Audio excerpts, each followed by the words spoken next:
The names and the stories in this episode have been omitted to protect the privacy of the individuals involved. This is Jocko Podcast number 77 with Echo Charles and me, Jocko Willink. Good evening, Echo. Good evening. And tonight we welcome back to the show retired Chief Warrant Officer Roger Hayden. And if you don't know who Roger Hayden is, then just stop right now and go back to episode 37 of this podcast. And you can listen to Roger came on for a short period of time. We had some time constraints on the first time that Roger came on, but he's one of the men on which the reputation of the SEAL teams is built.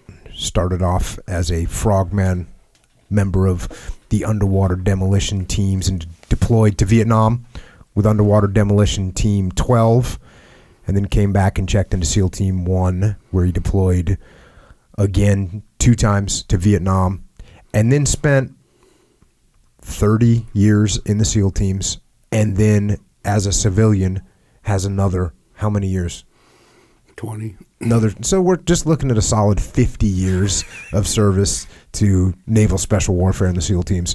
So, like I said, Roger's been on before, and I'm going to tell one real quick story to kind of give a little background as to Roger's attitude about things. And so I was on, and I told this part of the story last time we were on a ship. We were having our operational readiness exercise was being graded. It's called an ORE, and the person that's grading it is Roger Hayden. So, you know, the young SEAL platoons, we're getting graded and making sure that we know what we're doing. And at this point, Roger is a warrant officer, so he's a commissioned officer, and he's out on the ship with us, going, you know, watching how we're planning and seeing how we're preparing our gear and making sure that we know what we're doing, like I said. Sure. And as a commissioned officer, you're supposed to be eating in what's called the wardroom with the rest of the officers. So, you know, the military has officers and they have enlisted guys, and the officers are sort of the managers and the enlisted guys are the workers. Right.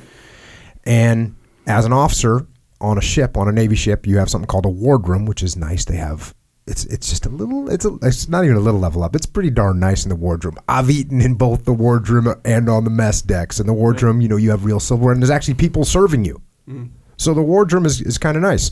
Well, Roger, as a warrant officer, is, you know, permitted or authorized or supposed to eat with the rest of the officers. You know, he's supposed to go get that good treatment. And Roger didn't want to eat with the officers. He wanted to eat with the chiefs. So then the middle management of the Navy is the chief petty officers. And there's chiefs, senior chiefs, and master chiefs.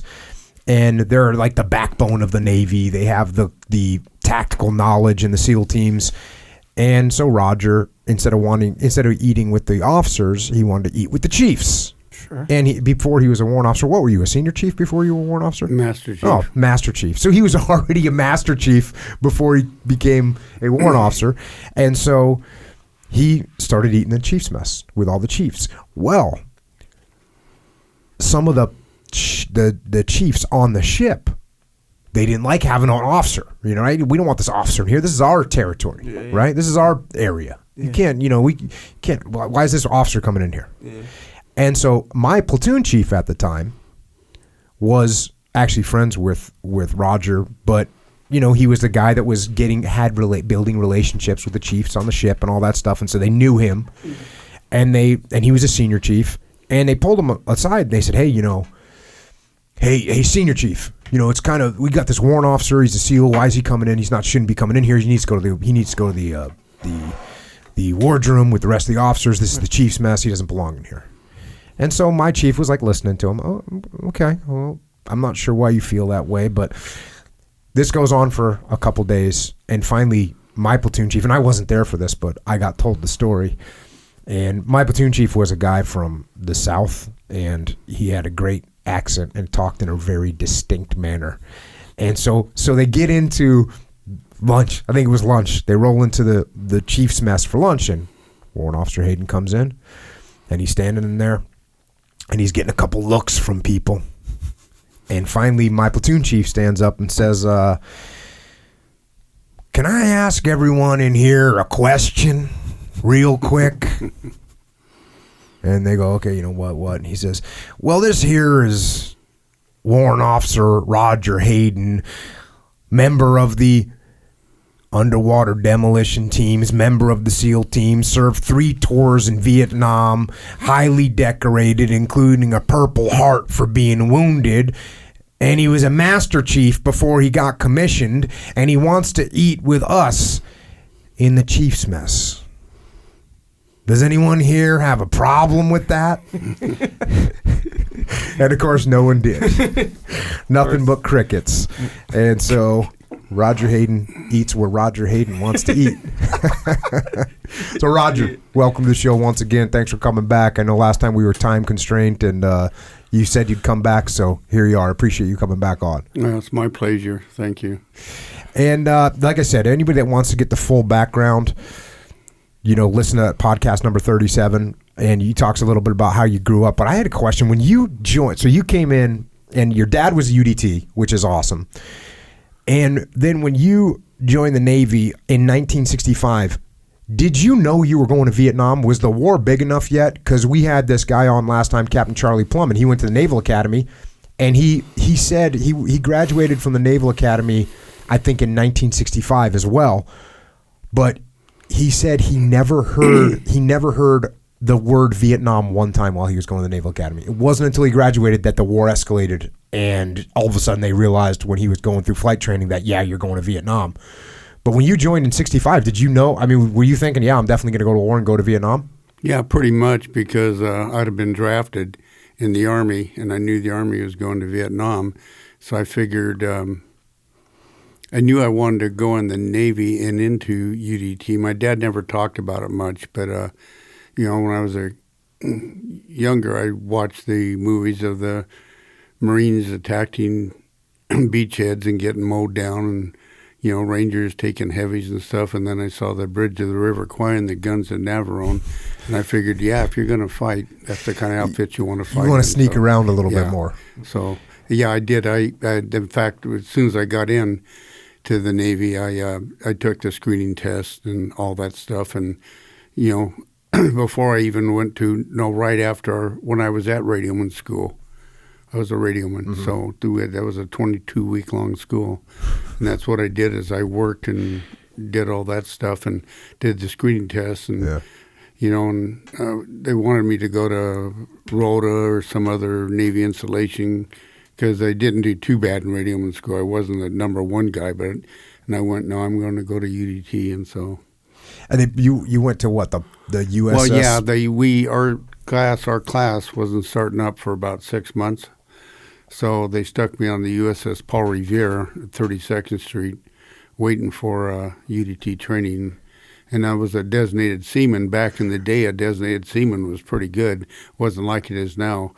And I figured I'd work in the radio shack or something like that. Well, as soon as they checked aboard, they put me mess cook, and I was down in the scullery. And when we went down there were 2 other guys that were waiting for training too that were in the scullery. So we sat there and did that for 6 months and got off the ship and went next door, across the bay there to training. Yeah, that's something in the Navy. It's if you're a new guy, everyone talks about how new guys get treated wherever you are in the military, but in the Navy, when you show up to a ship, doesn't matter. You have to work in the scullery, which is washing dishes. What is it? A 90-day stint you got to do in there? Yeah, pretty much. Yeah, pretty much 90 days.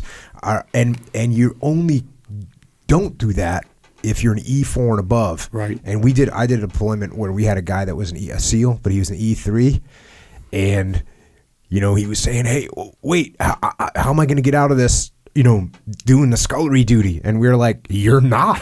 That's the rules. No, and you're going to go do it. You can do it. I was a senior chief, 2 of us, a guy named a real good friend of mine. We couldn't get our flight back, so they put us on an ARG to float back here to San Diego. And we kept all of our guys from doing the mess cook, and that were seamen. That's because legit. We just went, we got stuff to do. We're doing training, and they haven't got time to do that. Yeah. So we kept them out of. Of course, I was a senior chief then, and so we had a little pull. Yeah. Plus the cob of the boat, he really liked us a lot, and the CMC, and he was a PBR Vietnam guy, so we got along really well. Yeah. Yeah, well, and actually this kid ended up making E4, luckily, before we went on deployment, so he skated out of it. But I but remember. we still did bringing in the supplies and stuff like that, because it was a good workout. Yeah, When- yeah, we I did forget that what too. they call that, unreps. Or Unreps, something. yeah. We did that too. Yeah. Actually, so my first deployment, I deployed to Guam, and we just did whatever we wanted. I was 21 years old. It was completely insane. You got all this per diem money. You felt like the richest. Felt like you were the richest guy you ever met. I mean, you never made any money when you're in 16, 17 years old. You get in the SEAL teams, you're getting all this money, and then they go overseas and they're giving you per diem. And so you're the richest dude in the world. You have very limited responsibilities because you're a new guy in a SEAL platoon. So what do? Just get crazy and get after it. And, you're doing whatever you want. And then my next deployment was on a ship. And we pull into the first port. And they say, E4 and below, Liberty expires at 10 o'clock. And I was like, oh, yeah, whatever. I'm a SEAL. And they're like, no, actually, you'll be back on the ship at 10 o'clock. And there was no way around it. I mean, there was ways around it. We found ways around it. You know what the way around it was? What? I'd put my PT gear in a backpack and then go off the ship to go out, whatever, and then hang out all night until 5 o'clock in the morning. And I'd put my PT gear back on. I'd run, get a sweat going to walk up the brow at whenever I was coming back and say, yeah, I was just out for a run. Got my ruck on. So there was ways. Sure. There was ways to make it happen. So speaking of guys from when you were going through training, was there guys when you're going through Bud's training? Was there Korean vet UDT guys in there? Was it World War II? Was it just Vietnam guys, the early Vietnam guys? Our instructors? Yeah. Oh, there were World War II guys. There was one guy named God damn it, great big tall guy, crew cut. And he was a World War II UDT guy. Well, let me tell you the story on that guy. So we're out at, we just get to San Clemente, the last part of the training, third phase, So we're all lined up there. We just got off. We went out there on an LCU, with all of our demo and ammo and all that other crap. And we just mustered out there, and this guy comes walking up, great big tall guy, real old.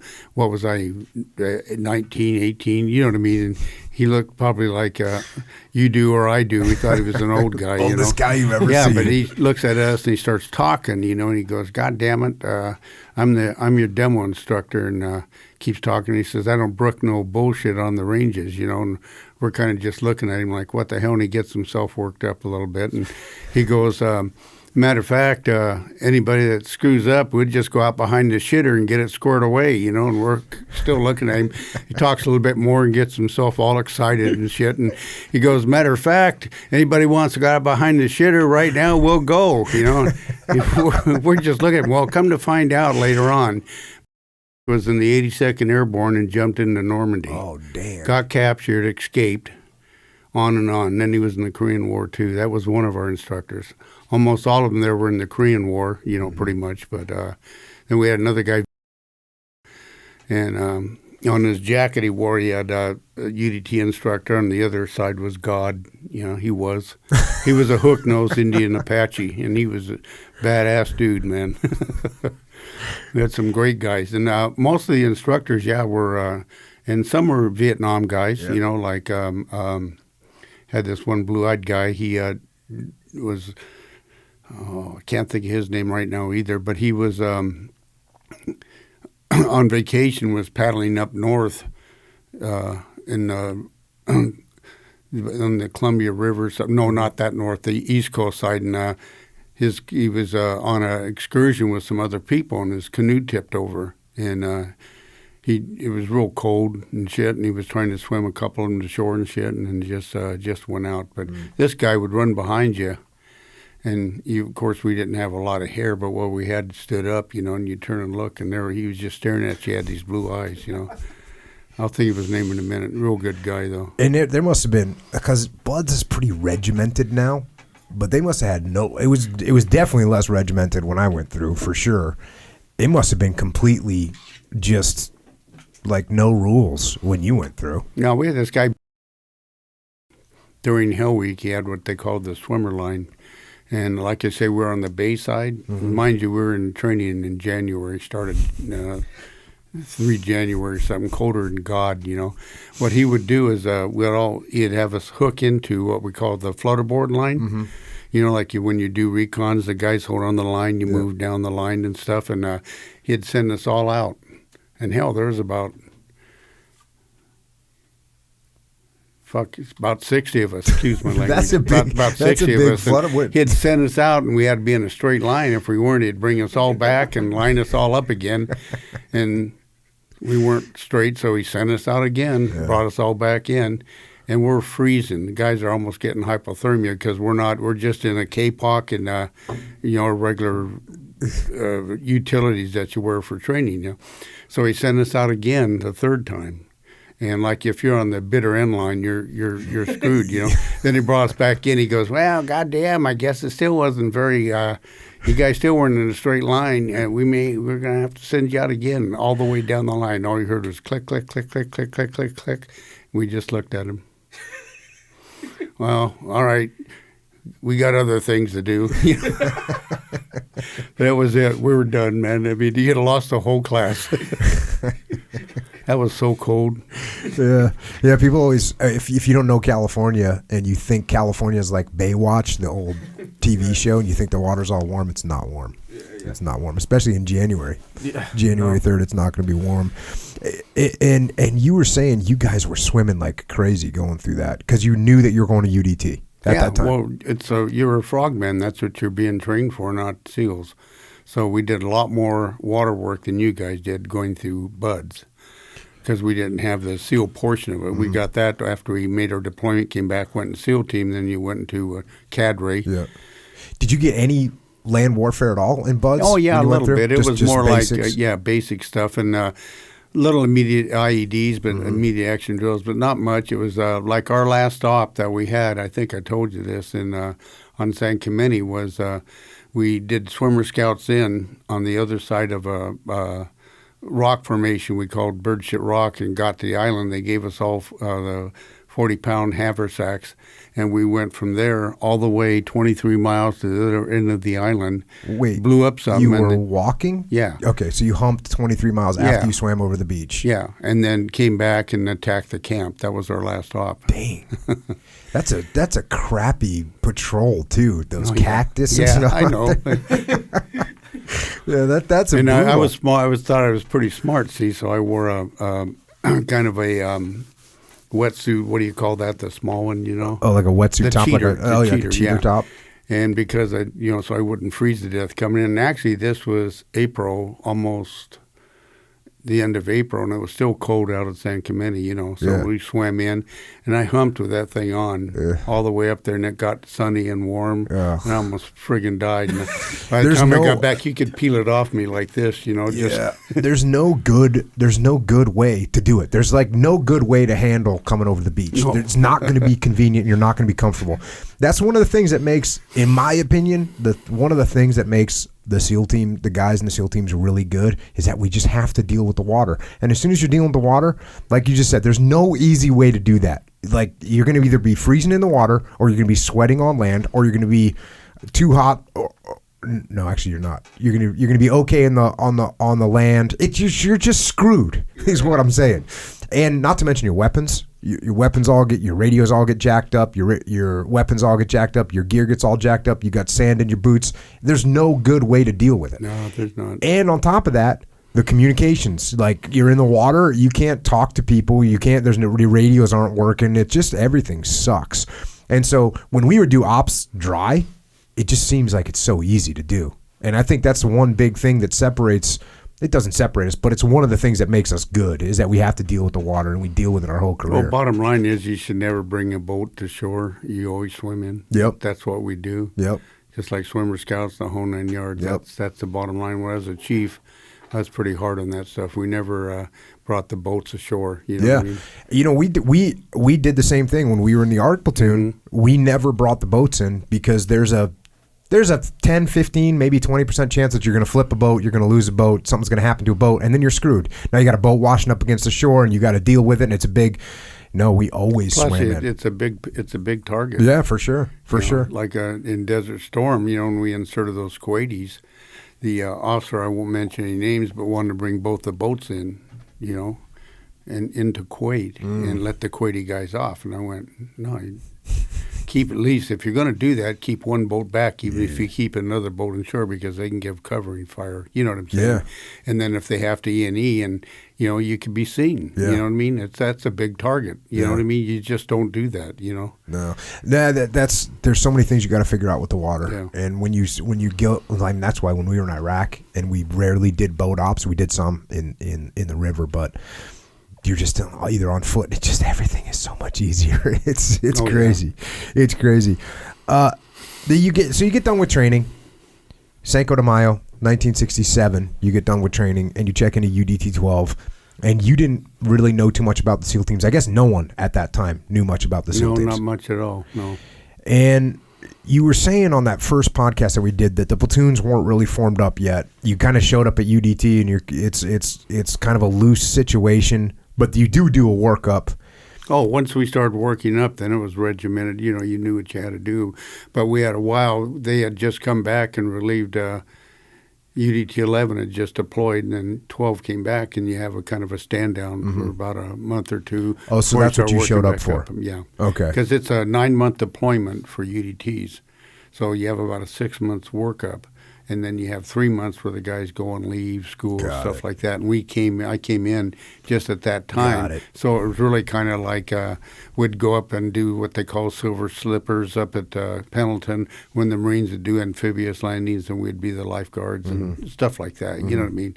Until we started forming up and started working, then it got pretty good. What did you guys do? Were they hardcore about PT back then? Oh yeah. Would you guys do team PTs? Yep. Platoons or team? Team. The whole team. Yep. And was it just every day? Was it the same? Was it flutter kicks, push-ups, pull-ups, dips? It was your basic PT. In fact, I didn't start lifting weights until I was in about 15 years, maybe 16, 17 years, because you do old course swimming, all the PT we did and everything.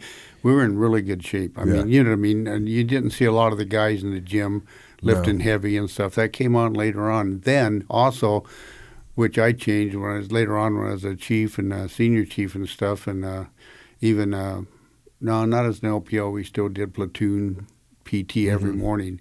But we'd do it every other day, then let the guys go off and do their running, do their weightlifting and stuff like that. And it worked out well.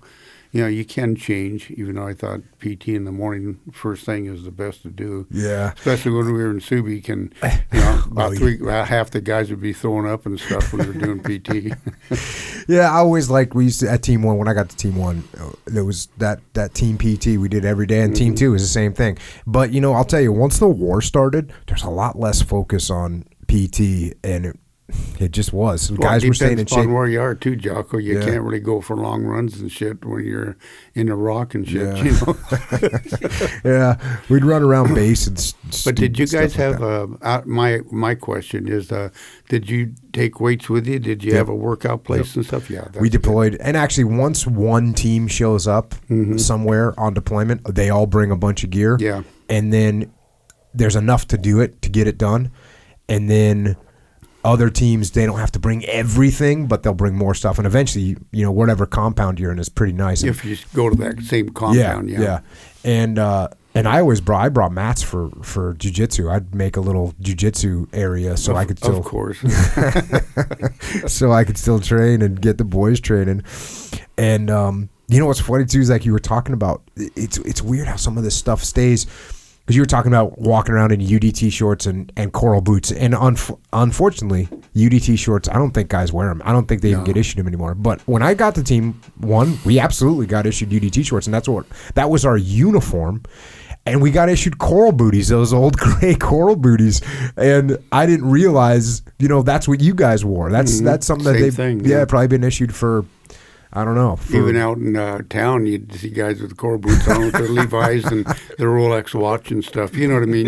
You could pick out a team guy in a heartbeat. Yeah, I looked up coral booties, and I was just seeing if anybody makes them anymore. They're hard to get. They're on eBay.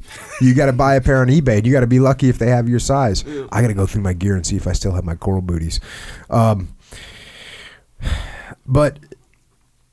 and then you did do a legit workup though. Where you did all your hydro recons. Oh yeah, and all we that did stuff. river recons, like up the coast by Pendleton.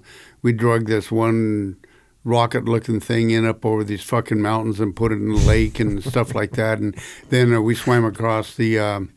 Well, did we swim? No, we didn't. Right there at the channel when it goes out, and you have those old gun emplacements and shit. Yeah. We had to attack those, and they had them set up with booby traps and stuff. So we'd go across and work our way up and shit like that. Always stuff, yeah. In UDT, it wasn't bad. It was good training. I mean, but it wasn't. This, like a story I told you was during the 67, 68 TET, we were in Dongtam on the Askari, and that's when I was with UDT, and there were about 17 of us on there. We were doing that DART thing later on, getting that a little bit more, but that's when we worked with the 9th Infantry and stuff. And anyway, they had a SEAL platoon in Mito, which wasn't too far away, but it was right in the town. Why the East Coast would have their place in a town, I'd never know, because anytime you left or went anywhere, you know what I'm saying, you could be picked out. But anyway, so they were almost getting overran, but they were on the tallest building. They had a 57 recoilless rifle and stuff. Anyway, they sent a call out, hey, we need help. And there were 17 of us, on the Askari, UDT guys. We wanted to go in and rescue them and save them. And our officer, just a great guy, lieutenant, said, no, you ain't going anywhere. We were so pissed. How would you gotten in there? Helicopter? We don't know. Don't even know. We just wanted to go and help them. Yeah, big put me cars, in, coach. just ready to go. Yeah, they're SEALs, but they're UDT guys too. So anyway, we didn't do that, and I got back from deployment. Went to the SEAL team, went to the cadre, and those guys, by the way, they didn't get overrun. They fought them off. They were right. coming up the stairways, and they were throwing grenades down at him and stuff like that. And then finally the ARVN and the U.S. came in and took Mito back over. It was during the 67, 68 TET, which was real bad. But anyway, so when I got back and I went through cadre and stuff, I found out, we weren't ready for this. We didn't know any immediate action drills. And, well, not a lot. Not limited. Not pounded into our head where we'd automatically think about them. And did you do any urban environment whatsoever? That's what I was going to say. Yeah. Plus, we weren't urban, and that was urban. Yeah. We'd had our asses handed to us, Yeah, because we didn't know. We were fighters. We'd have fought, but, figure those guys in Mito, the VC and stuff, they had their shit together. That was their town and stuff. You know what I mean? We'd you know more about the urban stuff than I do, because I never fought urban, We'd hit hooches and stuff like that, but we never swept through. We did one village one time, but it was, it was good, you know what I mean? Yeah. Yeah, and so when you deployed with UDT, did you guys ride a ship over there? Did you fly over there? How'd you get to Vietnam? We flew over to Subic Bay, and like I said, that's where we were at. That's like you went to Guam. Mm-hmm. Well, Subic was our place, Subic Bay. And then we'd fly over to, we had different debts that we had in Vietnam. Like in Da Nang, they had Camp Tin Sha. And from Da Nang, you'd work up at around Phu Bai, Hue, Quang Tri, Dung Ha, the northern part of the area and stuff, And then we got on the Daishinko. And I don't know if we picked the Daishinko up at Subic or not. We might have. And then that's when we did all them beach recons. And then the next debt I went to was down in Dongtam on the. Would you go back to Subic in between at all? Oh, yeah. Oh, really? And we'd be there for about a month or 3 weeks, and then so we had to basically deploy from Subic out to Vietnam, do operations for a month, then go back to 3 Subic. months. Oh, for 3 months at a time. 3 months at a time. Yeah. Oh, but it's a 9-month deployment. Yeah. So my 3 debts were Da Nang, then on the Daishinko, and then down in Dongtam when I was in UDT, and that was 3 months at each place. And first of all, on the last one you talked about doing 130 miles worth of beach recon. It was about 120, I think. Yeah, I'll give you the bonus 10, Roger. It was 3 months. I mean, But you were kind of talking about it like, we were doing this recon, but that was you were reconning beaches in North Vietnam. No, South Vietnam. South Vietnam. Yeah. And was there any resistance? Were you guys in jeopardy of getting rolled up, or was it more of like almost an admin thing, or was it somewhere in between? No, we always had either Marines or the ARVN, which was the South Vietnamese Army. They would put screens out when we would do the beaches to cover us in case we got hit with anything. Right. Because they were nobody knew what was really on the beaches and stuff. But if the Marines were in the area, they'd send a patrol and they'd work the back shore and stuff as we were doing our recon and stuff. And the one I told you we got hit was we didn't have any Army or Marines, so we sent 2 of our guys in the back to kind of check things out as we were doing our recon, and that's when we got almost caught in that L-shaped ambush. And what happened was, as we were coming down the beach, and we had the guys out, and I was a photographer, so I was out front with another guy, and I had a pair of bathing suit UDTs on, coral booties, and my super slate, and I was writing the backshore information down.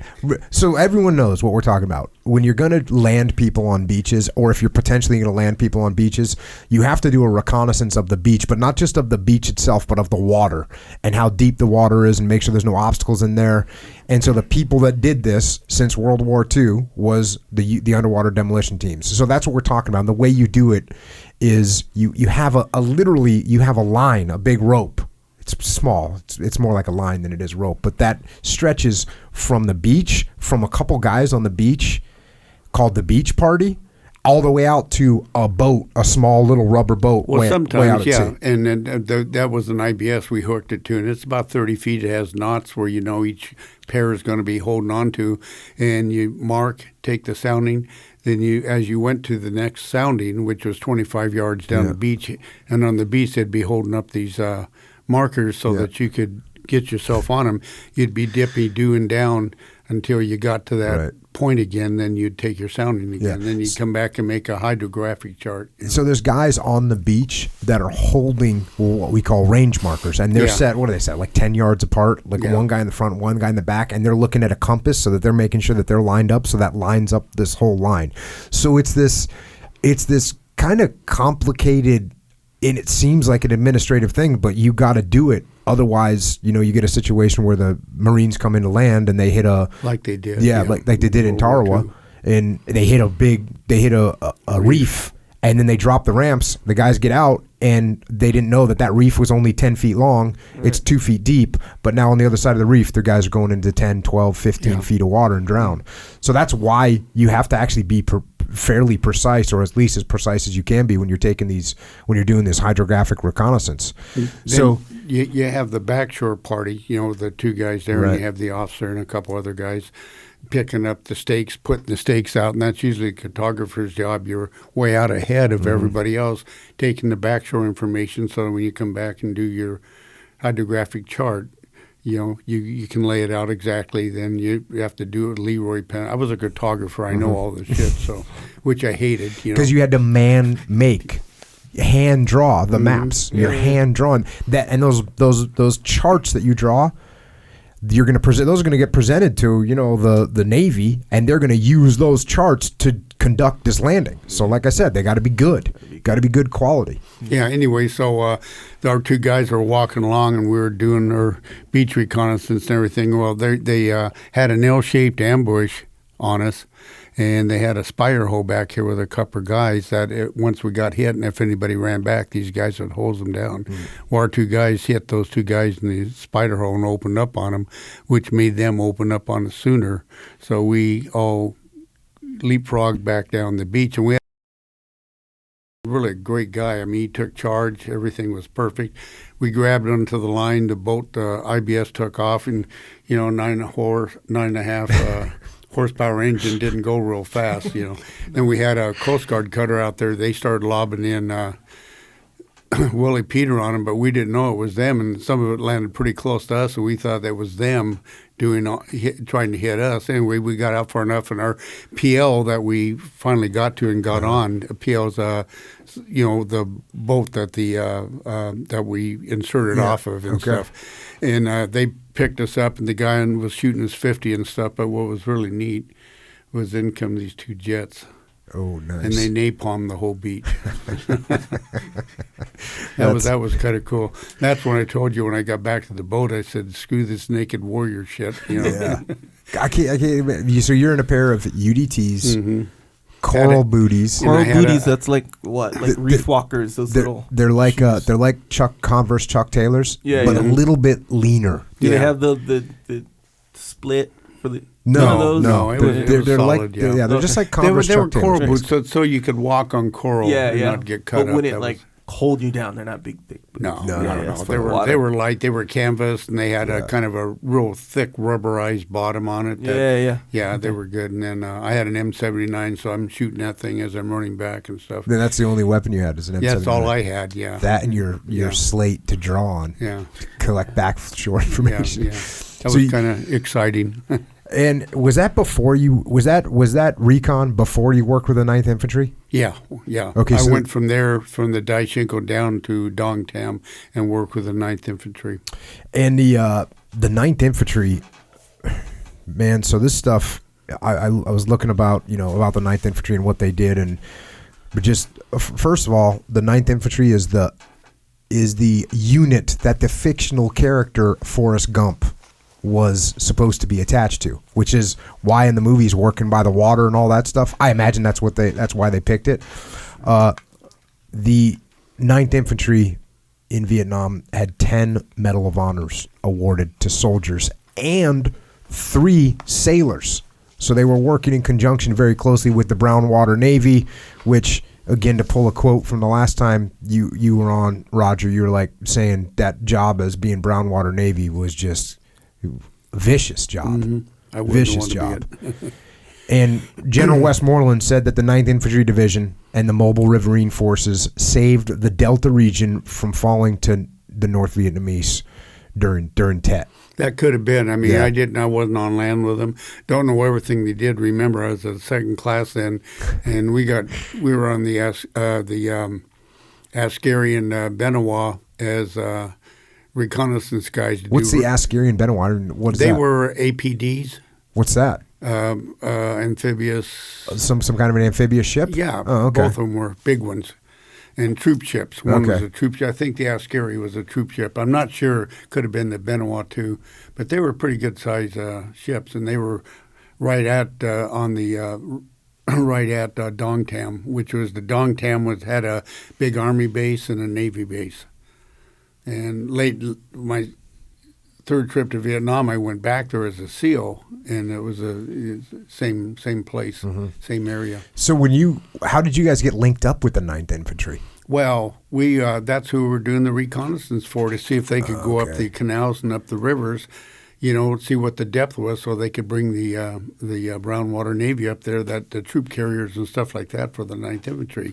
And they didn't know what the depth of some of the places they were going to go in, so they dropped us off on these, we called them the darts. They were like a jet ski, Right. except you didn't sit up on them, you laid down on them, used your feet to guide them, and they had a 355-degree camera and a fathometer, and they would take 2 of us up, drop us off, and we'd come down and do the reconnaissance. I mean, take soundings and take pictures of Non's Point, like a pagoda or another canal coming in or Right. something. We'd come back and we'd do a chart, and we'd give it to them, and that's what they used, those charts, to go up and do their amphibious landings. But you could only go up down those things maybe once Yeah. or twice, and then you didn't do it again because they'd be waiting for you. So when we weren't doing that, which you could only do so many of them, Right. then we started riding with the 9th Infantry as their demo guys.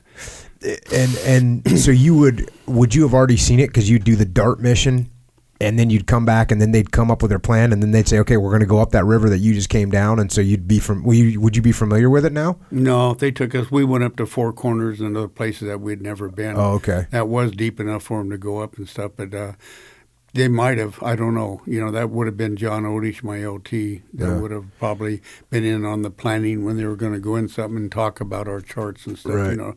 Remember, I was just a booger eater. I was just one of the guys in the darts.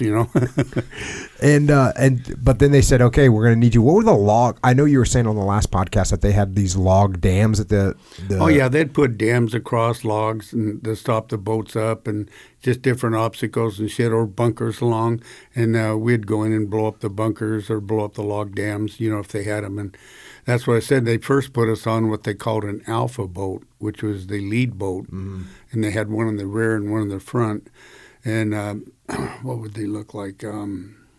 God, I don't have a picture of it. I could show you. Yeah, I actually Anybody was checking. looks up on Yeah, the 9th it's a- Infantry, they'll be able to see them. Yeah. But anyway, the Alpha boat, we were on one of those, and that's the one I told you we got sunk on because a B-40 rocket hit us right in the exhaust, and the thing started going down, and we ran it to shore. If it had been a little bit higher, it hit all those stacks of C4 we had. So, and then they started putting us on about the third or fourth boat back. That's because they didn't want the big demo load in the front Alpha boat. Yeah, that makes sense. Pretty much, Figured that one out. So your boat gets hit with a rocket, and it starts sinking, and then the was it like a chief running the boat? No, it could have been. Like I a didn't chief know or a exactly first who class they or were. something? Yeah, and they ran us up, and then it started sinking down, and we got off, did a little perimeter, and then a Zippo boat came up and just hosed everything down, and we swam over to the Zippo boat and got off. The Zippo boat, It's named because after the Zippo lighter, because it has a flamethrower on it, Yes, a big right, giant exactly, yeah. flamethrower. I know I popped this stuff off like people know what it is. You'd had to been there to see it, but I mean, it came zipping up, and then we swam over to it, and we got on it and got out of there. And you got everyone out of there? Yeah, nobody got hurt or killed on that. Just that B-40 rocket. They started opening up, but the boats opened up too, and they had 50s. You know, Jesus Christ, 20 Did you try and salvage any of the demo, or did you just leave it? Well, actually, Or did you blow it in place? we were going to come back and do that, but they decided to have EOD do it. So EOD went back and blew the boat up and all that crap. So. Yeah. Because it was just partly out of the water and stuff. But they, it pissed us off. We're underwater demolition. It was like, WTF, we could do that, That's what we do, Yeah. Well, the EOD guys, I guess they didn't have a lot to do, so they sent them down there. Yeah. I don't know if it was Army or Navy EOD, but Who knows? So It's anyway. always good to blow things up. That's one of my first deployment to Iraq. We didn't blow very much up, and when I went to my second deployment to Iraq, I kind of had the attitude as if we had the opportunity to blow something up, we were going to blow it up. It seems like the smart thing to do. you never take it apart, Pip, blow in place. Blow it in place. And that one, on the last podcast, you were talking about that one operation that you went on, and it was basically a giant ambush against the whatever 7 or 8 boats that you guys had, that the 9th Infantry had, and they must have been prepared, waiting for you guys, for this group to show up. I mean, was the enemy that well organized at that point? I wouldn't say well organized, but when you got PSYOPs guys dropping pamphlets in saying, we may be doing something in this area, all the good guys leave and stuff like that. And, PSYOPs had a lot to play with that, or the choppers going around with their speakers and, you know what I mean? Yeah. So, that particular one, there was another group of boats that went up ahead of us, dropped off their guys, the 9th Infantry, and were coming back, and we passed them. And as soon as we got by them, I'd say about 10 minutes, and we got opened up on. They didn't hit the first group; they just hit our group. And that was a bad day in Dodge City, but it got hit really bad. But we managed to get to the shore and put some of the guys off and stuff. And I think it was going to be a pincher movement where they came in and caught people because they dropped the other guys way off. And there were 3 UDT guys on that group, and then there was 3 of us on the group that when we got hit. And your main mission was going to be demo if needed. Yeah, basically, yeah. But Yeah. Those big, it's weird. Those are like straight up amphibious operations the Army's conducting. Yeah, think about that. And the Marines are holding the DMZ. Yeah. Yeah, you were saying that the Marines were busy upholding the DMZ at that time. Yeah, that kind of blew me away. But the 9th Infantry did a good job. Yeah. I mean, they were fighters, and they were out of Washington, the state of Washington, and they were good troops. Yeah. Man, what about another difference? I mean, even with the 9th Infantry, those guys, I mean, in UDT, you guys are all volunteers. And, I mean, and you said you would have been drafted had you not joined. Did you notice any difference between drafted guys and guys that were volunteers? Didn't really work with that many Army guys, and the 9th infantry. The only thing I can remember that stands out is I had a second lieutenant come up to me when I was on a riverboat, one of the riverboats, and they were about ready to land him, and he came up to me with his map and asked me where he was, you know. Ooh. And that kind of, I went, and that's the second lieutenant. He's leading a, you know, platoon or squad of guys in, you know, that kind of, you know what I'm saying? I just don't know. I don't know. My thought of that is we were trained and we knew what we were going to do, just like in SEAL team. And we leaned forward and that's what we were going to do. You're just picked off the street, go through basic training, and then you know, next thing you know, you're up on a hill in Vietnam being overran and stuff. That's got to be pretty traumatic, you know. Yeah. But then again, Americans are Americans. We fight, you know what I mean, regardless. But I think we were more psychologically set for what we did than because of the extra training we had and stuff. And plus the guys that trained us were a lot of them were Vietnam guys. And like I said, Second World War and Korean, that gives you, I mean, with the type of job they did, that's what we do. You got wounded on that mission too. Yeah. Right? How bad did you get wounded? Just some shrapnel in my foot and my leg, no big thing. Did it take you out of the field for any amount of time? No, not at all. In fact, I got up and started shooting along with this guy, this other guy. That's one thing you could do. Hey. But we had this buddy of ours. I think I told you this. He got hit really bad with shrapnel on his arms and legs, and I crawls over to him after I moved my fingers and toes and everything and realized that we all got blown down.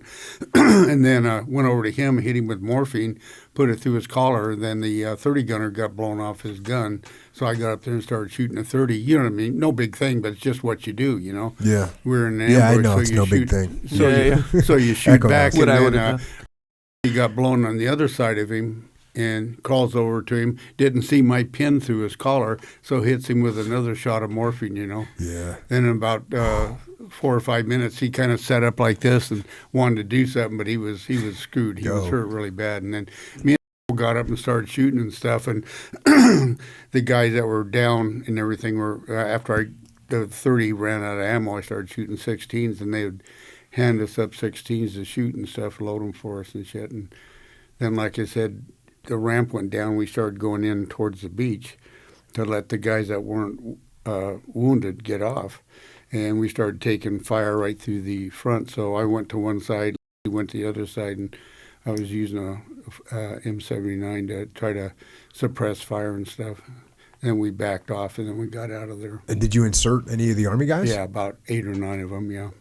And how many guys got inserted? It was like a company strength? Yeah, it was more than a company. It was 8 boats. Oh, okay. A lot of people, you can put about 25, 30 guys in the boats, yeah. Yeah, we were here, and like I said, it was really a weird thing because me and were sitting there, and then everything just started fire going off, and we heard number 1 boats hit. We're number 4 boat. No, number 4, yeah. Number 2 boats hit. Number 3 boats hit, and I remember I just turned and looked at and said, "We're fucked." And we got hit, and what it did is it has a canvas cover, and they had all those wire stretchers stacked up, and the B-40 rocket was heading right towards the conning tower, you know what I mean, where they drive it and everything, but it went low and hit those stretchers, and it just went, all that shit went out, so. Did you guys get good medical training? I mean, obviously you knew how to give morphine. Well, UDT, yeah, pretty good, but in SEAL team we had extensive medical training. In fact, the first platoon I went over, we had our first class corpsman, probably the best every week. He'd run us through something, whether it was soggy head wounds or something, sucking chest wounds. And we had the same stuff that you guys did, have the mannequins up in the woods, and you'd have to run up and treat them and what to do. And we learned to give ourselves serum albumin in case the corpsman was hit or something. You need to give yourself an IV. We did all that stuff. And all of us carried that with us. Everybody had serum albumin, which is a blood volume expander. You know what I mean? Just in case you had to have it. But UDT, not so much. We knew morphine. Right. We knew basics, some of the basics, and pressurize and tourniquets and stuff Yeah. like that, but No, not real good in UDT. They do a good job with that TCCC class that they Yeah. teach now. I forget what it stands for, but it's good. Combat trauma. You Yeah. guys learn that, and so they know what to do when somebody gets hit. Everybody in the platoon knows like a decent amount to get the guy stabilized. Like told us in platoon, this is the one in 69. He says, "Yeah, I'm the only corpsman here, and if I get hit, somebody's got to take care of me." So yeah, so he ran wanted us people through extensive medical training. Good for him. Yeah. So you get home from that deployment, and now, like you said, you knew you had enough of the Naked Warrior stuff, and you said, "I want to get a big machine gun." But I will say that was one of the best deployments I was on. The guys and everything. The UDT 12 at that time was comprised of Class 40, 41, and 42, and some of 43. But everybody knew everybody. You know, what I mean, it was real tight and real good. And Subic Bay would put Guam to shame. Oh, I'm sure it would. Oh my God! Yeah, yeah. Like I say, after we'd been there for about 3 weeks, you were ready to go to another det just to get out of there. You need to go to Vietnam to stay alive. Yeah, pretty much. No, I never realized that you guys would go back to back to Subic Bay in the middle of deployments. That's kind of, Well, we would for then you'd head off to your next det. Like I said, we were there for 9 months, and each det was about 3 months. You know what I mean? Maybe a little less, but we'd have some downtime in Subic, and then we'd head over to our next det, which is pretty nice. You know, 9 months is a long time, but still, you know. But actually, back in the day, Subic Bay was almost worse than Vietnam in some areas because it was almost like the gangsters back in Chicago. You had all these different gangs were after each other and shit. And when you was walking down McSisai, you almost had to look around the corner to see if they were shooting at each other before you walked by and shit. It was pretty kind of like the Wild Wild West. And you said that the whole UDT 12 at that time was made up of all guys from the same like 5 or 6 buds classes you had mostly. guys that were there too from other classes, but it was the majority of us that were put into the platoons and stuff were from class 40, 39 maybe. Yeah, 39 was ahead of us. A lot of them went. Some went to 12 too. They used to split them 11 and 12. You went to a UDT team, Right? And then a lot of them were guys that were behind us. But remember, we only ran 2 classes a year in buds. Oh, no kidding. Yeah. 2 classes a year? Yeah, because 39 was graduated, and then we started 40. Okay. And then we graduated, and that's when 41 was starting. You know what I mean? What do they run now? Like 5? Yeah, something like that, 5, 6. It was something like 5 when I went through. Yeah, I think so. So you had a good experience with UDT, but you still wanted to. Oh yeah, you wanted to go get me and get a guy after it. named. We'd put in the chit every month to go to SEAL team, and they yelled at us and said, "Yeah, not until you get back." So when we got back, we were the first 2 out of UDT into cadre. Yeah. That's awesome. And I was, Echo and I had a conversation. I was talking about how at SEAL Team 1, when I was in training SEAL Team 1, we called ourselves cadre. And I didn't really know where that came from, but I knew that was what it was called. And we were proud that we were cadre. But then I was listening to the podcast that you came on, and you were talking about cadre, and you guys actually called it cadre training. That's what SQT was. Yeah. Was cadre. Yeah. And the guys that taught it were cadre instructors. Yeah. And that just carried on. Yeah, I guess, carried on. Platoon training was different. Once you got out of SQT or cadre, then you went to a platoon, then you went through platoon training too. And that was still ran by some of the cadre instructors. Yeah, because we had our own training cell in Team 1. Team 1 training cell's been around that long, huh? It was, yeah. Yeah, that was the only team. Yeah, that's true. And there wasn't another team. There was UDT guys and SEAL guys. Yeah. That workup or the cadre training, now you started getting heavy with field craft, everything. Yeah, every ambushes, you name it. And then we had the Alamo River we worked on. And the Alamo River is a lot like Vietnam. They actually set up a whole thing there to look like a village. They had a little wooden outpost where at the whole 9 yards, you have to go down, get in, then work your way in and stuff. And it was just like Vietnam. It was pretty close.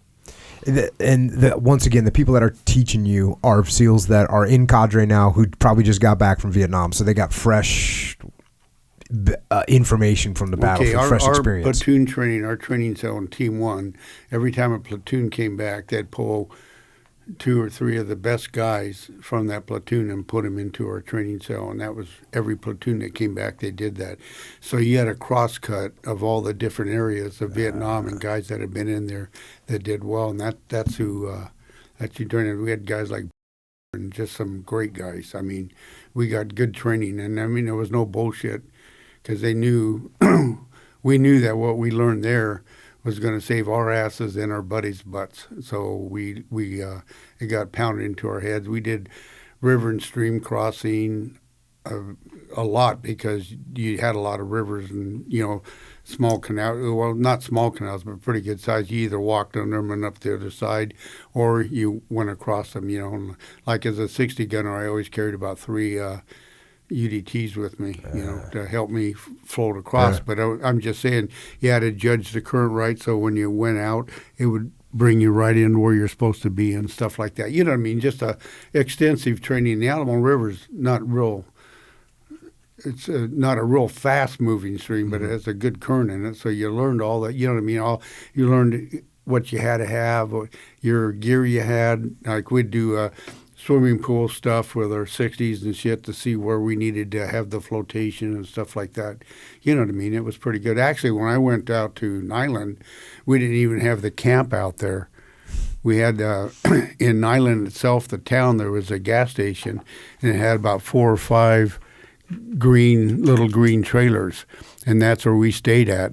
And then they would truck us up to where the canal was to shoot and stuff. And a lot of times we'd go up there, then we'd run back and stuff. You know what I mean?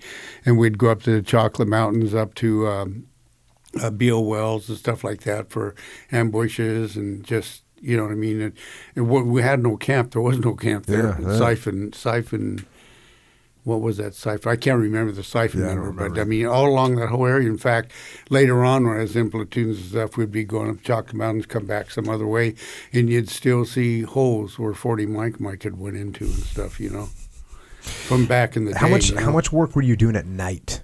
Oh, that's all the only time we worked. That's the only much. thing. We do our immediate action drills and stuff during the day and stuff, but all of our ambushes and all the other field craft that we did and everything was all at night because that's when we worked.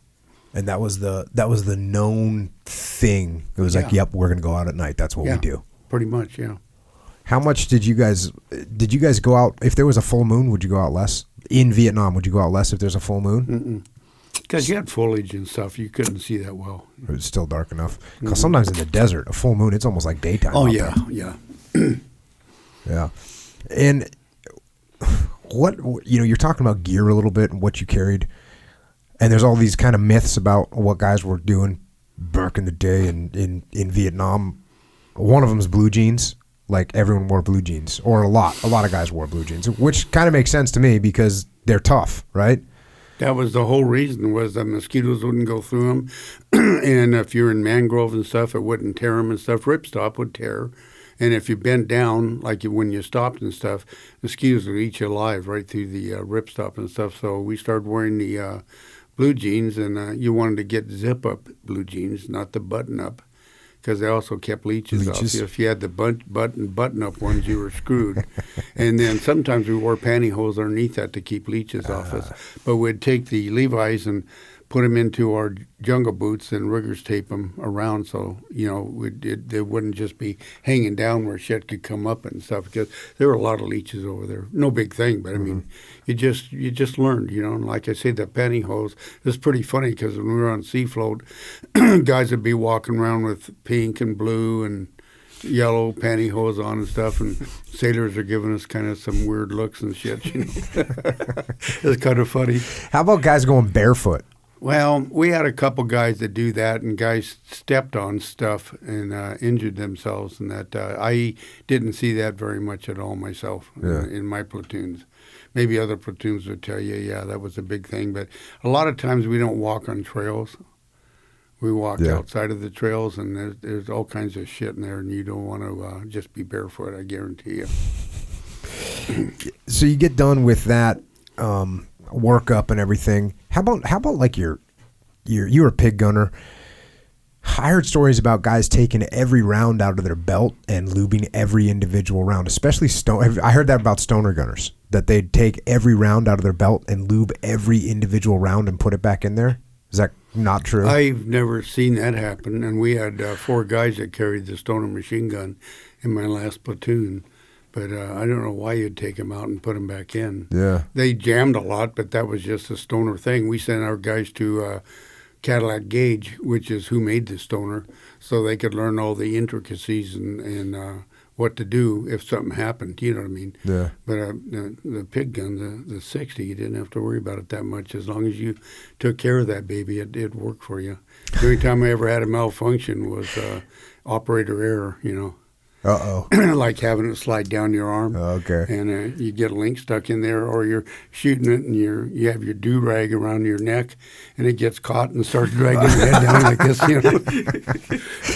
Yeah, I heard this story. Just things you learn, you know. And I don't know who told me, one of the Vietnam SEALs told me this story, that like he had he was a stoner gunner, and when he came back, he checked in his weapon, and he was going and joined another platoon, so he went to get a new stoner, or not a new stoner, but one of the stoners out of the armory, and he went and checked the stoner out of the armory, and engraved in the buttstock of the stoner, it said, "Everybody must get stoned," which I always got a good kick out of. That could have been, yeah. No, it was, but that 60, it was just, and you developed exactly, like my basic load was about 630, because we had a 130 round box that we had China Lake made that went right on the side of it, and we slung it, you know, and shot it from the hip.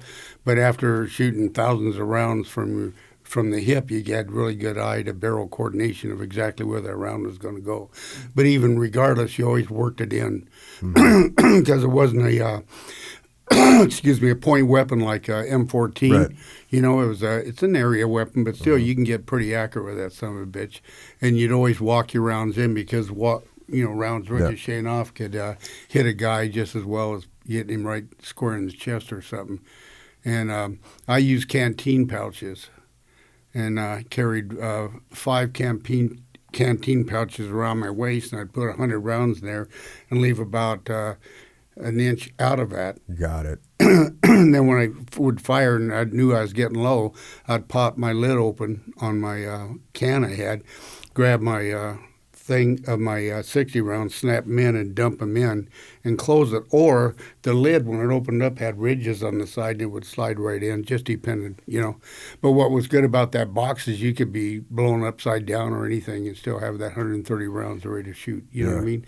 That's why we liked it. But this place, it's a Navy experimental place called China Lake, and we had them build them for us, and they worked really well. Did you use a sling?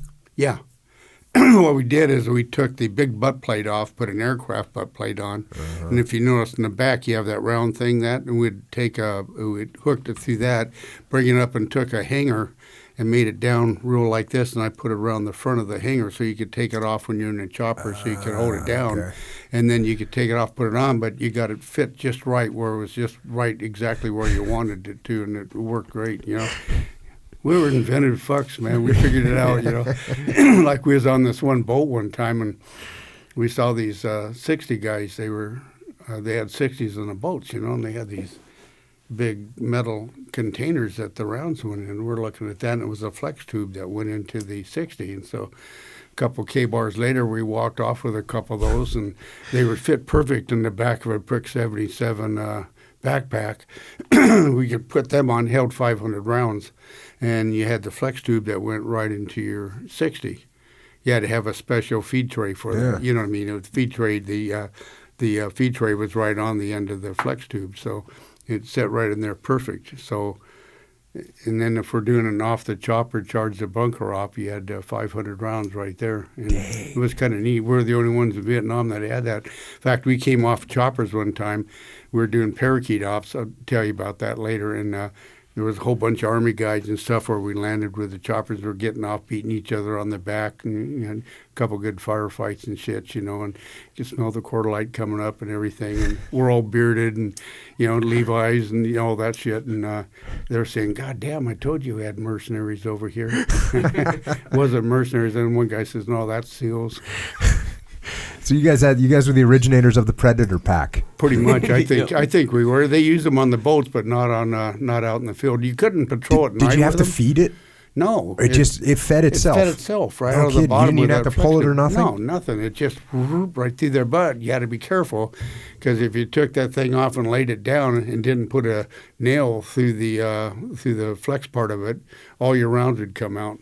So there you have this big pile of 500 rounds. That's not good, especially if he was in a firefight and stuff, trying to put it back in. I'm just saying, it's just funny. But it was pretty good. Me and a guy named, two of us had those, and we fixed them up, just playing, looking at it, thinking, But you couldn't patrol at night with them on patrol because it would go clank, clank. You could hear them moving. That was only if you're actually going off and hitting something. Like you say, there was 3 types of ops we'd go into if we knew we were going to take heavies. One was a down pilot, and another SEAL platoon in trouble, and a bright light. What was bright light? That's prisoner of war, going in to hit them, get them out. But those 3 ops were the main 3 we went into no matter what. Yeah. Yeah, that's awesome. You finish your workup, and now you go your first deployment to Vietnam. Was this Kilo Platoon? Yeah, Kilo. Oh, Kilo Platoon, Vietnam. And you're saying you were doing the first podcast, you were saying that you did dartboard operations, which was have a guy huck a dart because you guys didn't have good intel. You didn't have good support. No, we were at a place called New Nam Can, and it was a Vietnamese fire base out in BF Egypt, And then we were here. Then down here, you had the river and sea float where our other squad was. But our squad got put up here. That was the one I So just one squad out there by itself? Yeah. Oh, dang. With the Vietnamese guys. They had a fire base there. Okay.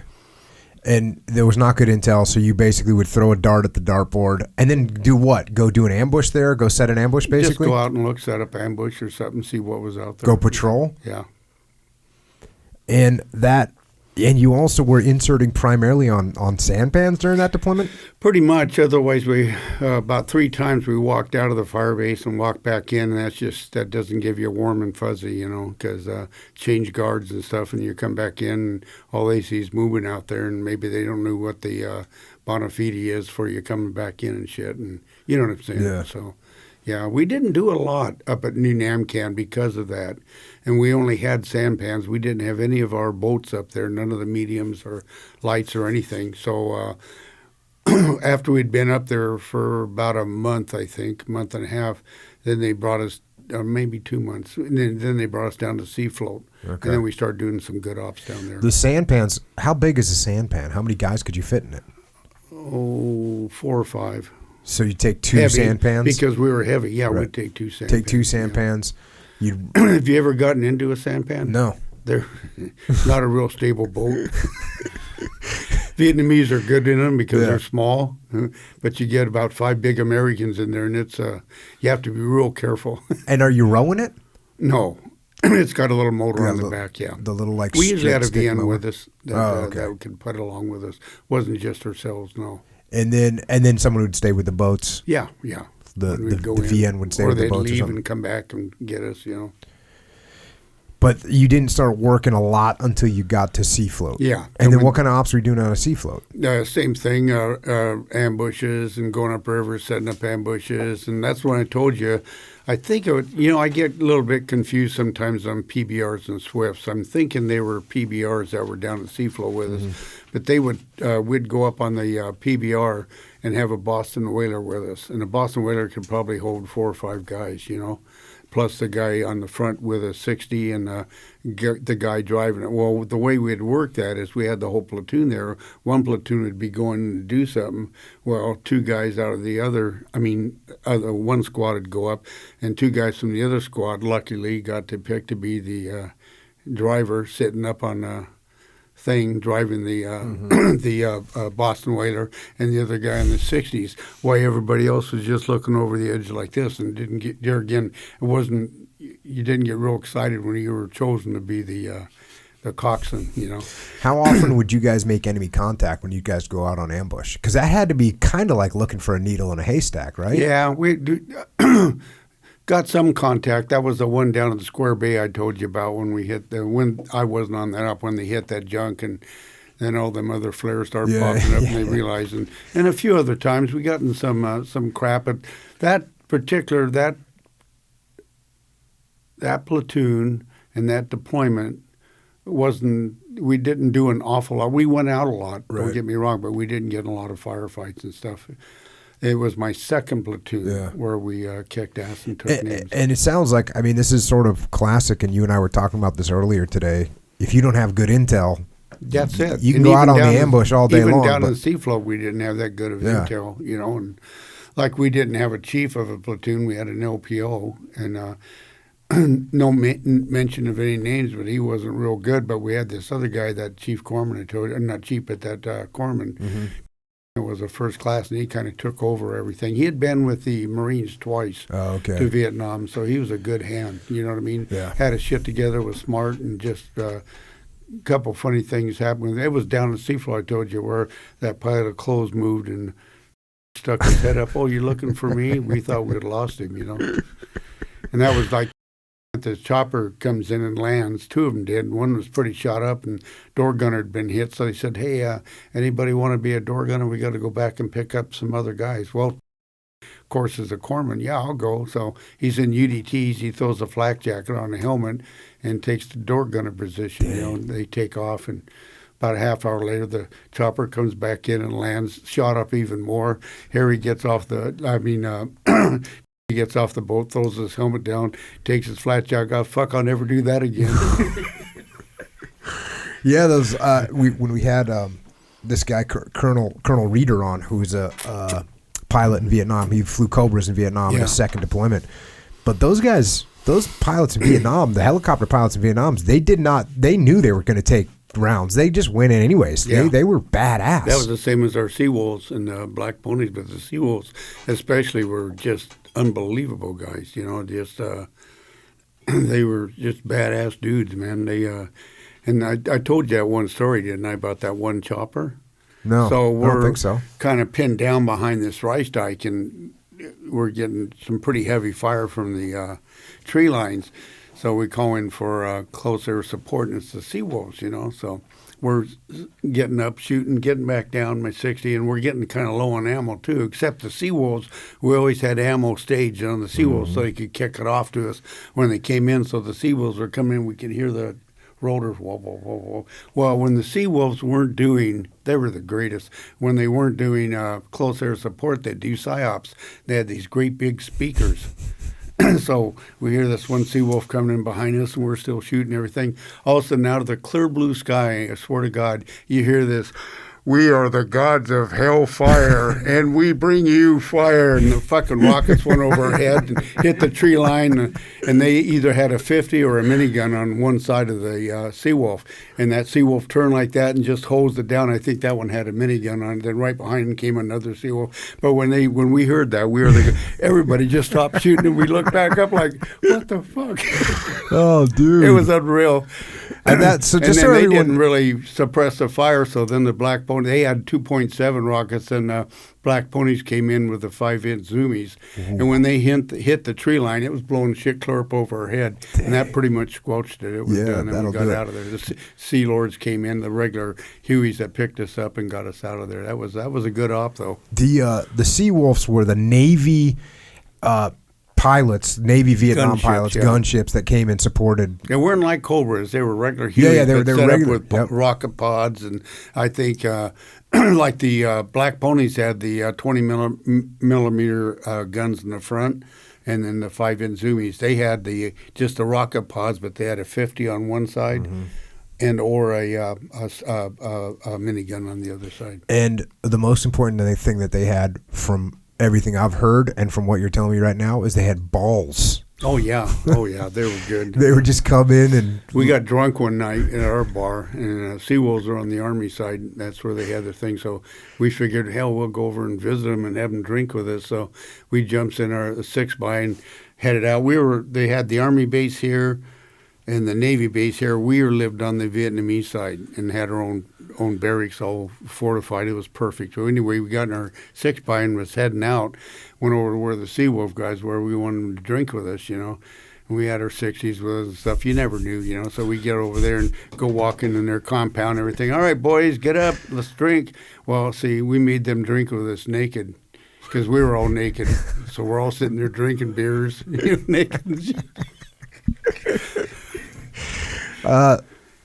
Nakedness, M60s, and booze. Yeah. I like where this is going. Yeah, So you guys had way more fun in Vietnam than we had in Iraq. we had a good time. I'm telling you, we weren't. We'd get back to an op, do our debrief, clean our weapons, and go up and get shit faced. You know. Yeah, that's another thing. Colonel Reeder said the same thing. He goes, yeah, we'd go out, we'd fly, we'd get shot up, we'd have to come back and like put the birds in for repair, and then we'd get drunk. Yeah. And then we'd go, and he goes, I don't know. And he really like looked at me and he said, I don't know how you guys did it without alcohol. Basically, is what he was saying. Oh yeah. Well, I was went to Desert Storm. We were over there 9 months and no alcohol and stuff. It was okay, but I mean, to me, it was just like, this isn't my war, We really didn't do that much, and the guy did recons and stuff up from Mashab, and we did that one deception op, and when we inserted the Kuwaitis and shit. And then that's outside of that, they never really got into firefights and shit, Yeah. Now that op with the Seawolves, I'm assuming that was on your second deployment to Vietnam. Second, that was because your first deployment. You did what you did, but it wasn't as fruitful. No, to me, tell you the honest to God truth, coming out of ET and the SEAL team, I was ready to hit the deck running, and it just seemed like we didn't hit the deck running over there, and just didn't have the intel. I don't think our, as you were saying, leadership was all that good and stuff. I mean, we had one guy, the LT, they were doing some shit down in Seafloat. But up where we were, we just didn't. You couldn't. It just wasn't that much you could do. You would go out and look, try to find shit and everything, but we didn't have actionable intel that we could react on. Which you found out later. That's what you have to have. Sometimes, too, I think people spread their forces too thin. Like, if you think about it, you just take a squad and put them out there in the middle of nowhere with no intel support, and then you got another squad in some other area with no intel support. You might as well bring them together, put a couple guys to gather intel, and you start making something happen. Well, the platoon before us that was there and stuff, that was platoon. Those guys got in a lot of shit. You know what I mean? That's when he got his Medal of Honor and stuff like that. And actually, my second trip over had been in that platoon, you know what I mean, and he told me some stories about it. They got in a lot of shit, but we were stuck at New Namcan and just didn't, right, you could see the U Minh Forest, which was at the very southern part of Vietnam, and it's just triple canopy, we were away from that a little bit, But there was this old Vietnamese guy there. He had tattoos all over, and I guess he had fought with the French against the Viet Minh, which was the bad guys fighting the French, same as VC. And we were, through an interpreter, we were talking to him, and goddamn U Minh Forest, he says, a whole company of French 4 Legion paratroopers jumped in there, and none of them ever came back out, and we're going, Plus, that's when I was telling you on my last podcast I did, that's where we landed, and we're just starting to put our shit away, and this Loach lands, and it's a crew advisor, and a good friend of mine, real good friend of mine now, and then when that Loach took off, we got the ship mortared out of it for about 2 hours, and that's when we told him, don't ever come here again, Yeah. So now when you get back, you do another workup, and... Well, actually, you got out for a little bit. Yeah. You come back in. You decide, that's like when I went to college. I had to get once I got my commission, I had to go to college. And people would say, oh, what'd you learn in college? And I'd say, I learned in college, never, ever, ever, ever get out of the teams, ever.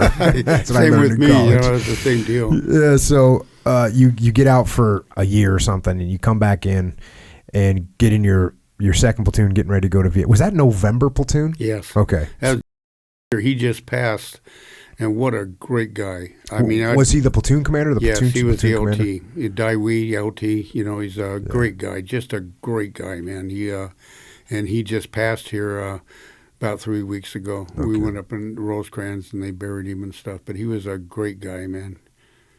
And that workup, did much change between your first workup at SEAL Team and your second one? Actually, when I got out, came back in, I went back through cadre. Oh, okay. Just to, kind of get yourself refreshed. It'd been about a year I was out, you know what I mean? And that's the way you did it in Team 1. Mm-hmm. If you were gone way over 6 months or something, you went back through cadre. just even the guys that came from the East Coast, just so they'd know how we worked and stuff, which was good. While I was going through cadre, Jerry Fletcher was out there with his platoon, and I got to know him, and I knew some of the other guys in platoon. So as soon as I got out of cadre, they lost a guy in their platoon, and lucky enough, I was good enough to get into it. So I didn't go through the whole workup with November platoon. I just got in it, and that's what I was telling you was down at the Ream Field. They used to have a firing range down there, and I was figuring out, man, I might shoot something else, and that's when I actually that's when I picked up a 60. Me and this guy, we shot at this creosote log. Pieces flew off the creosote log, and we set it on fire. And I remember looking at me, and it was like, we're in. So that was it. Yeah, the 60 is a beautiful thing, isn't it? Oh, it's a great thing. So this next deployment, and you mentioned this on the first podcast when you came on about the orders that you got from. Was it from Mac V SOG? Is that who you're getting orders from? Yeah, NAV4V. NAV4V. Okay, yeah, and we landed in Saigon, and our LT, we went up to see where we're going to go, what area we're going to work in, what province, and he went up there, and they told him, well, you got the Vinh Long province, which is where Dong Tam is and stuff, and he said his orders were to pacify it. Dang. That was it.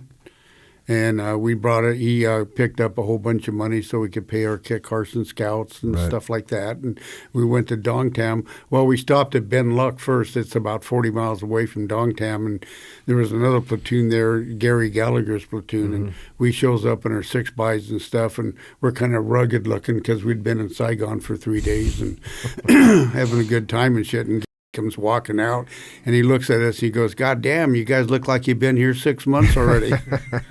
We was a little bedraggled and shit. Then we went to Dong Tam, but we used to go back and forth. Was in that platoon. George Anger, they just had some great guys. Yeah, and they were, like I said, they were our sister platoon. So we'd go and see each other once in a while. Would the sister platoons deploy at the same time? No, together. They had been over there for 3 months. Okay, so was it like a overlap of 3 months between the platoons? Some of them, yeah. The two of them may go at the same time. But usually, when you got there was another platoon somewhere around you, whether East Coast or West Coast. Of course, East Coast had 2 platoons over there. So Vung Tau, I'm thinking it was Vung Tau. God, I'm still trying to think of that name. It's right on a river, and that's where the East Coast platoon was. Na Bay. That's where it was, Na Bay. And that's where the East Coast platoon was? Yeah, they had a platoon there, and they had a platoon in Mito. And that was their 2 platoons. And then we took over, when they left, we took over the one at Mito, but we moved to Dong Tam because we didn't want to be right in the middle of a city, or a big town or city. Yeah. So we moved down to Dong Tam, and then the Navy base didn't want us. The Army base didn't want us, so they put us in the Vietnamese base. That split them. So there you go. Yeah, and that was good. We had our boats right there. Everything was perfect. We go to the Army base to test fire weapons and shit, and they were doing that all the time anyway, so it wasn't. It's another thing. I wonder how they test fired their weapons and shit. Anyway.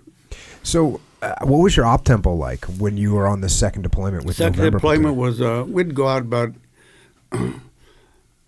every 2 to 3 days because you had to gather intel and stuff like that, and then we'd get a little break, and if we were real bored, we'd do what we called parakeet ops.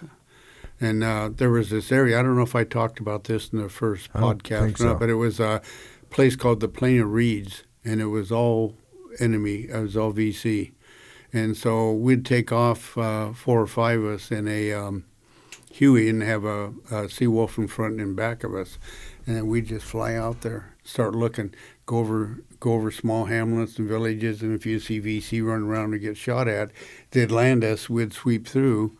Then they'd pick us up and we'd go look for some more, That's when we were bored, We called them parakeet ops. Then when we hit and started spreading around, the Seawolf would go off. I mean, not Seawolf, the Sea Lord, which was our Huey. And then the Seawolves would start circling, looking for squirters and stuff, So it was good. We might get in 2 or 3 firefights, Yeah, I guess. Yeah. That was daytime ops, Yeah, so you're just running those daytime ops, and what you would just look at the map and say, hey, this is probably a good no, spot? we knew, yeah, the Plain of Reeds, the whole place was VC stronghold. Yeah, VC stronghold, and a lot of VC out there. So, and then that's when we took a couple of the Australians with us on those parakeet ops and stuff, and it blew them out of the water. How'd they like it? Did they come back for more? Oh, yeah, we had two good. groups come down with us, and me and went up to Nui where the Australian SAS were, and went out with them, and that was pretty unique, yeah. My 60 and about 500 rounds and a 120-pound pack, and walked around for about 8 days. I was real happy about that. Dang. Yeah, that's no joke. But it was good. They were great troops, and they loved coming down and working with us because we got contact. And when they, up there, they look for things to see what they could find. They had two types of things. They had a 5-man fighting patrol, or a 5-man recce, or a 10-man fighting patrol. When we went out with them, it was a 10-man fighting patrol because we were going to go into this area that the Australian Armored Infantry had taken over, this NVA, North Vietnamese Army base camp, and just decimated it. Well, our job was to go see if any of the NVA had moved back into the area or not, and it was good. Best, like I said in my first podcast, they're the best reconnaissance guys I've ever worked with, and they're fighters too. Yeah, they're good troops. Yeah, for some reason, a lot of people ask me if you've ever worked with foreign troops. Everyone kind of wants to know what we think of their countries and their troops, and the Brits and the Aussies. The SAS are top shelf, for sure. They're the only ones that went out with us on patrol, and I think in Vietnam we were the only ones that went out with them. And it all started out with a couple of SAS guys drinking in a bar with a couple of our guys, and pooper pats and telling tall tales, and drinking beers and shit. Next thing you know, we had this exchange, and it's been ongoing since. Yeah. Yeah. Always. When I was at Team 1, there was always an SAS guy there. Yeah. Did you when you went did you get to go to Australia? I never went. No. Oh, you'd love it there. Yeah, I know. That's what everyone tells me. And shit, it's great. I always got screwed out of going to Australia. Yeah, I went for there some 5 reason. times after Vietnam, and hell, there were still guys there that had been to Vietnam from the SAS. You know what I mean? It was good. It was great. Yeah, I always got screwed for some reason. I'd always go, well, yeah, we're gonna go to Australia, and something would come up and we wouldn't get to go. That's because your platoon officer wasn't very well liked or something. Yeah, most likely. When you said you're getting contacted a lot, so you're doing an op every 2-3 days. How often are you guys getting an enemy contact? Just about every time we went out, because we were going out on actionable intel. Yeah. You know what I mean? And shit, I can't think of all of it. Like that one time I was telling you, and another time we hit these 2 hooches, and guys came out. It was like the OK Corral, except we won. And another time we was doing this recon, just looking, and this one guy gets up on top of this bunker because we couldn't find any entrance around it. They may have had a tunnel coming into it somewhere, and he's up there, and I'm standing here, and this guy who has a 60s there, and we're kind of watching the area for him while he's up there looking around, and tune, right by me comes this AK-47 rounds, and they miss me. I don't know how the hell they miss me, but then jumps off the bunker down right beside me, and is going, yeah, the guy's over there, and me and are yelling at him, well, shoot the son of a bitch. Finally, we saw where his rounds came in, and we started shooting. Another time, we got pinned down a little bit, and we were going to go in and hit this, check this hospital out and stuff, and we got hit pretty hard, and we had to pull back and, move out. That might have been when we got pinned down, Was that when you called in the Seawolves? Yeah. Yeah. We called them in a few times, Yeah, no, it's interesting because people think that every time you go out, you're going to get enemy contact. And you could see, your first deployment, it was rare that you'd get enemy contact. Mm-hmm. The second time, it's a lot more often. Yeah. Like my first deployment to Iraq, we got like 4 or 5 firefights maybe. And they were all pretty not really a big deal. And then when I was a troop commander in Ramadi, the platoons were getting into it all the time. Yeah, I know. Almost every, not almost every, but a lot of the times, a majority of the times, there'd be shooting going on, Yeah, so. I might tell you, I've talked to a lot of guys that were in your platoon in Ramadi, and they'd follow you to the hell if they had to. They loved you. So just letting you know, you had a real good impression, and you were outstanding. So Whoa. I'm just telling you that's for my guy. Talking to the guys in the ground, drinking and stuff when your name comes up. And, Well, they're drunk, I guess. That's the reason. No, I'm just telling you, just letting you know. Well, those guys were. Those guys did. Those guys actually. Never mind. They would. They did. They did all kinds of stuff that was way above and beyond the Call of Duty for sure. And God bless you fought everyone. the fight. You took it to them. That's what you're supposed to do.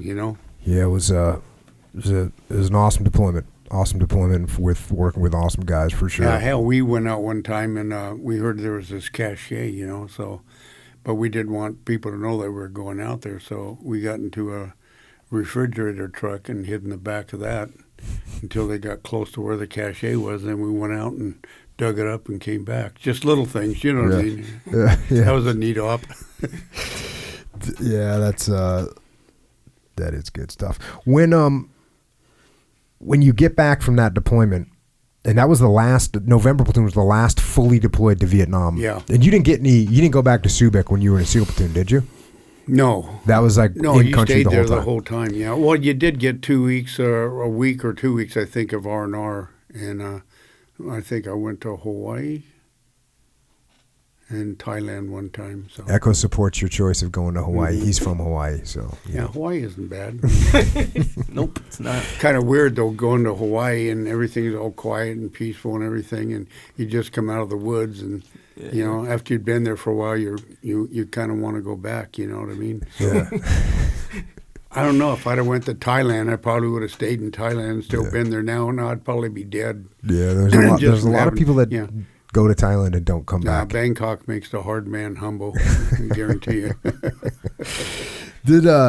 I remember last time we talked about this blue on blue that you guys had. Was that in November Platoon? No, that was in Kilo. Oh, that was in Kilo Platoon. Yeah, and that was the officer that was with us up in New Namcan. Dang. And it was, like I say, it was supposed to be a hammer and anvil op. It just went wrong. Yeah. And I'm not sure if he was stood up to shoot or if he was trying to wave and tell him to stop shooting. Anyway, he got hit, and killed him. So, and then we almost had another in November Platoon. I forgot to mention this. So we're hitting this island. It's not a big island, but it had hooches all along one side. So they wanted us to go through and check out the hooches, and we had what we called white mice with us. They were Vietnamese intel guys that could look through things and find out if there's any VC stuff, you know what I mean, sort of thing. So we lands and we're sweeping through it, and I had this one white mice with me, and I had my 60. Well, the guy that planned this op and thought it was a good idea was our Det Golf guy. And Det Golf was your senior SEAL, was at Det Golf, and he was kind of in charge of all the other platoons that were spread out. And so we did it, and he was with us, and his interpreter. And we were told, everybody stay on this side when we patrol, because anything on the left side is a free fire zone, right? So we're walking along, and I'm looking at the woods, and all of a sudden I see this flitting through the woods. So I bring my 60 up, take it off a safe, and I'm watching. Well, where the woods were, there was a space in another part of the woods where I wanted the VC, who I thought it was, to get out in the space. And then I'd hammer him, open up with my 60. And we were spread out a little bit because everybody was checking different things out as we're going along. So I had it off safe. I'm just laid it up on this rice bag, with rice on it, and just waiting. Who comes out? But the lieutenant commander, the Det Golf guy. I was so fucking pissed. If I'd have been a new guy, I'd have opened up, maybe killed him and things. So I told Jerry Fletcher, my LT, about it, and he never went out with us again. Because that was crazy. He was on the free fire zone. You know what I mean? And like you say, what if I'd been a brand new guy or something? Yeah. But I wanted to wait till he got out so I had a clear picture before I opened up on him. Yeah. I mean, even your mindset wasn't even, let me confirm this is a bad guy. You knew it was a bad guy. You were just waiting for the bad guy to be there. Absolutely. I wasn't saying, hey, that might be one of our guys. I knew it was a bad guy because we had already briefed heavily, everybody stay on this side, anybody over there, and you see him, open up on them. When I was running training, man, I worked those guys. They'd have blue on blues all the time in training. I mean, we would just make stuff so confusing and just put the enemy in the wrong place and get guys confused. I wanted them to have blue on blues in training so they realized how easy it is to happen. So you get a guy, instead of making that decision like, oh, I'll just, you know what, there's probably get a good vantage point over here if I just walk over here and they'll know it's me. You know, it's like, no, they won't know it's you. They'll kill you. So yeah, it's man, you gotta. People don't understand how confusing it gets out there, man. It gets confusing. It does. That's where you're training in your. Like I was telling you, though, what saved our butt in Vietnam was our immediate action drills, and have them so ingrained into us that it's dark. You know exactly where the guy's going to be and what you're going to do. Yeah. Whether it's a peel off or whether you're going to the right or left. You know what I mean? Yeah. Getting out of the fire zone, whatever. You know what I mean? Yeah. But you had to have that, man. Those immediate action drills to me are the key, no matter what you're doing, whether it's urban or I think. Which I can't really say. No, it's the same thing. Guy, it's the same thing in an urban environment. You got to have immediate action just drills. like, say you have a hooch there, and you're going to hit the hooch, you know, and we know there's probably bad guys in it. And we're coming in. What we do is two guys would branch out to the right or left to get anybody from behind. Mm-hmm. The rest would go in. One guy would turn around, look that way, and the guys would go in, and that way they could shoot, 180. Yep. You know what I mean? And nobody was down. Now, if the hooch was covered and had foliage around it, then as we came in, one of the guys on the left would go down, lay down, look behind. The other guy would be right here at the corner so he could see anybody coming out a window, and then we'd have the other guy over here, and then we'd go in and hit it. But what I'm saying is when we did that, it was like that. Yep. I mean, that was our immediate action stuff that we did. That's how we'd hit a hooch. Yeah. And then when guys went in, they'd switch. One would swing high, one would swing low, just to check it out. Then they'd go through. Then they'd say clear or we got someone. And then whoever was right next to the door facing out, because we had our security, you didn't know if anybody was going to come behind you, as they'd bring the guy out like I had my 60. I'd stick my 60 right between his legs and he'd fall down. Then I'd put my 60 in his mouth and go, shh. He wouldn't say much, and we'd take off. Yeah, that you were talking about how the SAS, one time you went out on patrol with the SAS, and they went out, you were out there for like 10 days, and no one said a single word the whole time. And if you did say something, you put your ear right next to the guy's, or your mouth right next to his ear and talk. But normally it was all hand signals. But like what you're talking about, all the stuff that you just described, you do all that stuff without talking. Everyone just knows where to go. It's boom. Yeah. It's a standard operating procedure. It's the immediate action drill, and everybody knows exactly what to do. And that's just like you hit a booby trap or something. The smartest thing to do is back away and come in a different way. But if you had to keep going, you'd feel it with your hand and grab the guy next to you behind you and show him where it was. Then you'd step over it, move on a few steps, wait till he got over it by grabbing the guy behind him, and you just keep moving. Yeah, how often would you guys do that? Not too often. We did run into him occasionally, but we were kind of lucky. We never hit.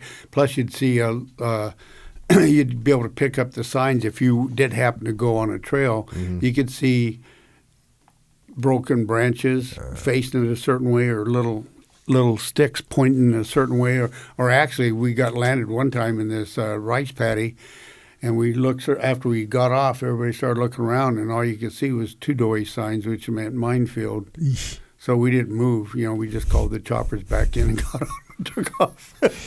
So your second deployment to Vietnam, how many casualties? No one got killed, right? No, we didn't get anybody hit or killed. No one got hit or killed, despite getting in all those gunfights. Yep. Don't ask me, but it's just one of those things. God's a frog, man. Yeah, we figured, we're getting to the point. That's why we had 6-month deployments and not a year. Yeah. Or, whatever, because you start feeling like you're invulnerable, Yeah. But we were on the cutting edge, and we just had the firepower. We were better. I mean, you could have had the odd shot, like that one that went right by me or something that could have hit me right in the chest. No, you had too much skill to get hit in the chest. No, I don't know. It wasn't skill. That was pure luck, dude. Yeah, I know. It's like, unfortunately, in combat, you can do everything right, and you can still get killed, and you can do all kinds of things wrong and live. We did that stay behind ambush that one night. I think I told you about that. I don't think so. Okay, so about our second op we had in Vietnam, thought, we're going to go in and hit this one area here, and if nobody's in the little village or anything like that, then we're going to do a stay behind ambush. And so a squad of us went in and patrolled through some Willie Peter into hooches and shit like that, and just kind of caused hate and discontent. And then the sun started going down. So as soon as it started going down, we got in an L-shaped ambush, being where rice paddies were going this way, that way, and stuff. And then we had the other choppers came in like they were going to pick us up. We had our other squad on it. They got off the chopper, ran around it, and got back in it like we were being extracted, right? So we sat there for about 45 minutes, almost an hour. And all of a sudden, hear these guys come walking down this rice dyke with AK-47s and shit and stuff. And we opened up on them and, blew them off the rice dyke and shit. And then they opened up on us from the tree line, hit them a little bit. The Seawolves came in, did some damage and shit. And then the fucking chopper came in. There was only one of them, so we all couldn't get on it. We landed with 2 choppers, So me and another guy, a radioman and a stoner guy, myself, stayed there while that chopper went. Longtown wasn't too far away. Come back and picked us up, and my pooper was a little tight on that and stuff. How long were you sitting on the ground? Oh, about another 20 minutes, 30 minutes That'd be before they came lonely. and got us. But nobody came into the village after that because we'd hammered them, pretty bad. So. And that was pretty good, but that was a brilliant op. Anyway, so I'm shooting my 60. He's over here shooting his 40 Mike, and there's a small stream between us. And we got back. We're drinking beers, patting poopers, telling tall tales and shit. And he says, "God damn, didn't you see that fucking string of rounds that went right by you on that stream?" And I says, "No, because I was shooting my 60, Yeah. It was pretty neat, you know what I mean? Yeah. We had some good times over there. Yeah, that's an amazing deployment to do all that damage. Yeah, that was a stay behind ambush classic, Yeah. pure. I mean, just the way you want to do it. They knew we were there. They thought we had left. They came in, and we got the son of bitches, Yeah. And then they always say, did you shoot a guy yourself? Well, when you open up with stoners in 60s and you see guys flying off of rice dykes and shit, you're not sure if it's your 60 that hit him or if it's a stoner or whatever, Yeah. So it's only one time I know I hit a guy. For a fact is that when we came off the choppers and did that OK Corral thing. Oh yeah. Well, then me and another guy went around before the squad continued moving by. We wanted to check out the back, So he and I goes walking around, and he had a car. He was our corpsman, and I saw him walk around the edge and fire about 3 times. And I stepped by, he missed the guy, and here's this guy with an AK-47 right about here, and I stepped around with my 60 pointing right at him, and I just flipped him. Yeah, that's and then a we bad joined day. up and kept going, and then 3 guys popped up out of the rice dyke, and they started shooting at us, and we were shooting back, but a Seawolf was coming right over us, and 3 rounds went right through the instrument panel on the Seawolf. Didn't hit anybody. They turned like this, and the guy had a minigun and just went, oh, and we just dropped down because there was fucking rounds going everywhere. Yeah, that's the amount of firefights you guys are getting in to take no casualties. Yeah, we didn't. That's amazing. No. That's amazing. That's incredible. And we didn't have a lot of pictures either because we didn't have a professional photographer walking around with us. Yeah. You know. I mean, it's we missed, I would say in Ramadi, we missed the real, like a couple deployments later, maybe a year later, when guys were going on deployments, they had pictures of everything because they had helmet cams and they had all this stuff, and we didn't. And as a matter of fact, at that time, there was like rules against taking pictures. So we don't have a bunch of pictures. Yeah, of we Ramadi did. either. We never, in both platoons I was in, we took one just before we deployed, the whole platoon, and then hardly nothing else after that. We wouldn't let photographers close to us.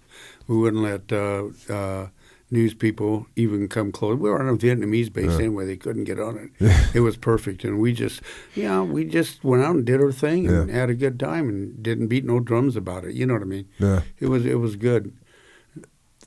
There was a couple of platoons that had a photographer with them that took a lot of pictures and shit. And you've probably seen them and stuff. And, we didn't.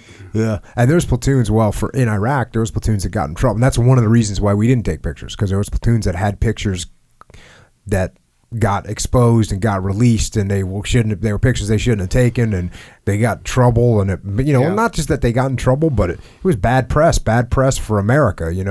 And that's why there was rules. It was like, hey, no pictures. So we don't have a lot of pictures of when we were in Well, Ramadi. you can do 100 things right, and you do one thing wrong, and that's what's going to pop up. Yeah, and you do one thing wrong, and you take a picture of it. Yep. And these days, that picture's going around the world in 30 seconds. Yeah. So it's that's one thing that has definitely changed. And like I said, when we were in Ramadi, we were just on the, like, I don't think people were really on social media yet. That not everybody had a camera. And not everybody, had a video cam. These guys got video cameras now. They got helmet cams. They got all this stuff. Yeah. And, some of it's good. Some of it's beneficial. I mean, you're not going to get any better intel. There was a company commander from the 1st of the 506 who was one of the best guys I've ever worked with. But he videotaped every time he went out on patrol in a Humvee or not in a Humvee, however he was going on patrol, he filmed the whole thing. And he was working in one specific district of Ramadi called the Mulab district. And he would come back and watch those videos. And he would and I sat there and watched him with him one time, and he goes, yeah, you see this garbage can over here? Yeah, this one's a good landmark because it's a different color. And then up on this street corner right here, this pole is always filled with so many wires. It always scares me, because there's so many wires hanging off it. And he just had the whole city memorized because he had a camera rolling in his Humvee the whole time. And for that reason, plus when you gather intel, you're going into a building and you got pictures of everything. You got, if anyone ever goes in that building again, here you go. Yeah. Well, here's what it's laid out. So there's some definite benefits to it, but yeah, there's some real drawbacks as well. If for people can use that stuff for propaganda against you, or if you're videotaping things or you're recording things that are going to make the Americans look bad, and now you're saying, okay, you did this. Well, here's what was happening in the situation. Here's why this happened, and here's the context. Well, the context isn't going to make it onto YouTube. The only thing that's going to make it onto YouTube is the thing that makes America look bad, and that's what's going to. So and that's what the reporters are going to key on, regardless of anything. Yep. See, we had barn dance files. Did I tell you about that? You did mention them. Yeah, barn dance files were this. Every time you went on an op, and you came back. The guy I was telling you was our intel guy, our first class, and he'd fill out these barn dance cards. Why'd they call them barn dance? Was that just a pro word for them or whatever? Pro word. Yeah. But if they had the who, where, what, and whys, equipment, anything we found out there, what firefights we got into, what what the enemy were using, anything that would be good intel. And it was just a 4x5 card, but it was really good. Yeah. And every platoon, like the platoon we relieved, already had theirs. So if we were going back into a specific area that they went into, we had it organized. Nice. We'd look it up, pull it up, read and see what they hit and what they got and all that stuff. And that would help us out when we were going on and when we did our briefs and stuff. And we'd do the same thing. But every platoon would have these barn dance files of what they did and the areas they went into and stuff. And it was pretty good. That's how we did it. We didn't do the cam recorder like you're saying, but anything that we saw that would be of interest of another patrol or another platoon going into that area, then we'd let them know, through the barn dance files. Yeah. And then, like you said, when we got to Dongtam, the Vinlong province, what they did is split us up into provinces or districts in that province. And then we would go out with our Kit Carson scouts or interpreter and gather intel from the PSB guys, the chiefs, or from the SF that were out in the field, indoor rangers that were doing fire bases and stuff like that, and bring that back, and then we would put it up on our SIP map and start working. We had this one, we knew through our province that this one VCI, which is your high-level guy, they wouldn't transmit communication-wise. They would bring your orders in packets, you know what I'm saying? And he would come through the province maybe once a month with or once every 3 weeks. All the different information that was to be distributed. He would hand it to the VC what they wanted to hit and stuff, but he had all this stuff. We knew he came through there every time, but there were 3 different trails that he used because we'd gotten intel. We didn't know which one it was, So we went out on the one trail, did an ambush, waxing people and shit like that. So we knew the next time he came, he wasn't going to do that trail. And then we did the same thing on the other trail, right? Yeah. So we figured he's going to come down this trail. So we set up on him. Got him. He came down that trail and we got him, got some good intel. That's beautiful. But that was just working with actionable intel, trying to figure it out and working it. You know what I mean? Yeah. So worked out real good. Were you on that op? I always heard about this op where they wanted to get this one VCI and they ended up hitting like his his family or some member of his family, and then when they went to when they had the funeral, they went and got the guy that they were No, going I after? wasn't on that one. There's a lot of things that happened, and like you say, when you're in your platoon, that's kind of your world and that stuff. And I've heard of. I don't remember hearing about that, but I probably was one time in the Trade Winds, the bar we used to drink at in Coronado or something. I'm sure that was brought up. And like guys used to hit tax collectors and get their piastra from them, their money, and then they would turn that into MPC and stuff. Just different things. Guys were good getting hitting the tax creative. collector because that's a good thing. You know. I support the tax collector for sure. And if he had a whole bag full of money, well, oh well, Yeah, no, that's awesome. That's and it's all another thing that people. It's all self-generated. So much of it is self-generated. Like what you're talking about is the same thing for us. I mean, I had an Intel group, but my Intel group was SEALs, some Intel SEALs, and some Intel guys, and they created all of our Intel, and our guys fed into it, and so we produced our own targets, kind of like what you're saying. Yeah. People have this thought that that the assault force is sitting there waiting for some command to come down and go hit this target, but the reality is we're making up the targets. We're figuring them out ourselves most of the time. Yeah, well, I can see the difference from my first platoon where we didn't have anything and my second platoon where we actually worked off of actionable intel that we got. It was like night and day. It's a whole different world. And just like we talked about before we started this, you got your find, you got your fix, and then you got your finish and exploitation. Yep. You know what I mean? Yeah. But that we're the best in the world, I think, on DA stuff, the finish. But you can't do the finish if you don't have the find where you know what to go and hit. You know what I mean? And that's why a long time ago we started up that field craft and all that other stuff. But our PRU advisors, we had a training site up in Cuyamaca. We called SEAL Advanced Training, and it was for our PRU advisors because they would go over there by themselves or with one other American and have about 50 VC, whatever, that they were in charge of. And the PRUs actually were for when the CIA could collect intel, but they didn't have a method of going out and hitting it, reacting on it, doing the finish part of it. So that's when they started the PRU program. Right. And that's it for what? Provincial recon units, right? Is what they were called. PRUs. We call them PRUs. Like they say, if I throw out an acronym, no, I'm just making sure that because everybody. I'm just so used, Anyway, and they would pull select guys to go through this PRU training, and East Coast guys too, and then they would go over and work for. And you said they'd be in charge. You said VC, but you didn't mean that, right? Ex-VC. Ex-VC, yeah, got not it. the guys that chew and stuff and decide they wanted to make money. You know what I mean? So mercenaries is what they were. And so they had that training up there. Does Chuhoi mean does it mean turncoat? What is it? Chuhoi is a guy that, you left the VC side or the MVA and went to the South Vietnamese side. Do you know what Chuhoi actually means? No, I don't. The actual noun of it, no. Yeah. I think it's a. But it was they'd put him in this camp, and like when we went to Dong Tam, we went to that camp with our interpreter, but we just happened to have a special boat guy at the time, MST, we called him Mobile Support Team, not SBU, that spoke fluent Vietnamese. So we'd bring him with us when our interpreter didn't realize this guy could speak Vietnamese too. And then we'd start interrogating guys for our district that we're in. For myself or Vin Long where the guys were. And we would talk to them, interrogate them and stuff, and they sounded like they were good to go. Then we'd bring them in as Kit Carson scouts. And they would stay with us. We'd let them go and stuff, but anytime we had an op, they stayed with us until the op was done and stuff. You know what I mean? We just didn't let them go. But they turned out that they were great guys. And anyway, the PRU program was about 6 months long, and half of it was tradecraft, half of it was medical, because you had to have that when you're working out there. The medical, especially because you're on your own out there, and you got to be able to take care of yourself if you get hit.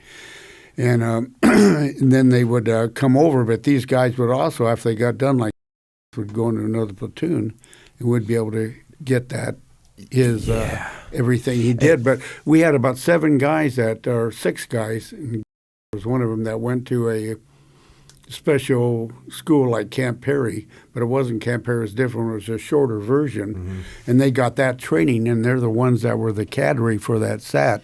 And like my first platoon in '69, my whole platoon went through most of that before we deployed over. So you get all that stuff. We didn't get the fieldcraft portion of it, but they had some great, really good quick kill trails and stuff like that, and map and compass and everything. You know what I mean? Yeah. And we're lucky because a platoon every once in a while, if they didn't have guys going through, would be able to pick that up and go through it. Yeah. But that was superb training. I mean, really good. Yeah, it all boils back to training all the time. Yeah, and that's one of the best things about the SEAL teams. Is but they called it too advanced training. Train It was SAT training. It was specifically for the prevention recon units that they sent the guys over to. Yeah. Yeah. So when you got back from that deployment to Vietnam, now, like I said, that was the November platoon was the last full deployment to Vietnam, and you know the war's kind of over, but you stayed in the teams. Did you go right to BUDS? I mean, after that? So I get these orders to the amphibious base, and I thought, what the shit? Because that's when the Dirty 30 was happening and all that stuff. Oh, yeah. Explain the Dirty 30 to people. Now, Dirty 30 is where after the war, we had too many people, and they wanted to cut us down.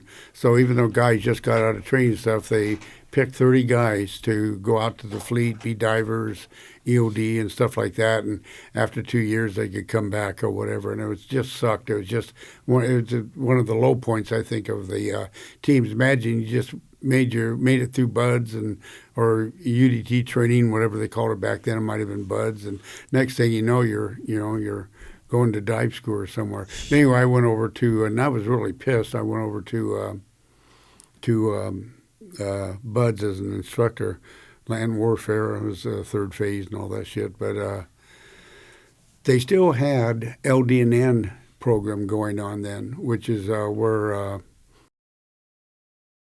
gotten his action, and some other guys did. And I wanted to stay there and still do the LD&Ns, but I figured I don't know. I just was one selected to go to BUDS. Yeah. Then when I got done with BUDS, I went back to Team 1. How long were you a BUDS instructor for? It's 2 years. Yeah. Yeah, and then you go back to Team 1. I was there again for about 7 years and took about 3 or 4 platoons. You know what I mean? Yeah. And, when you see BUDS now, because you still are in the community, is there any major difference that you notice between what you went through and what you see now? A lot more land warfare now. Yeah. I think the kids get trained better. There's so much more to learn. Yeah. I don't know, half our class probably would have flunked just academically with what the guys got to know now, I swear to God.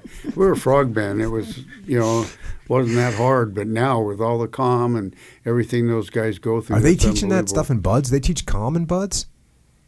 They teach some of it, yeah, not all of it, but some of it. And a lot of IEDs when they go out to San Clemente and stuff, I guess they do. Maybe they don't. Maybe that's more in SQT. But yeah, they got to use radios and shit there in BUDS. But it's just it's a mixture between what we did in XQT and what was the Frogman. But I think the Frogman part of it, the UDT part of it, is kind of really slacked off. I think they do a few cursory, parallel, perpendicular recons and stuff like that. But when I went through, we were in that fucking water so much. It was so cold. And everybody always says, Did you wear wetsuits? You earned your wetsuit. And it wasn't a full wetsuit. It was just the... well, that's for sure. 30, yeah. That was the same with me. We had the old wetsuits with beaver tails.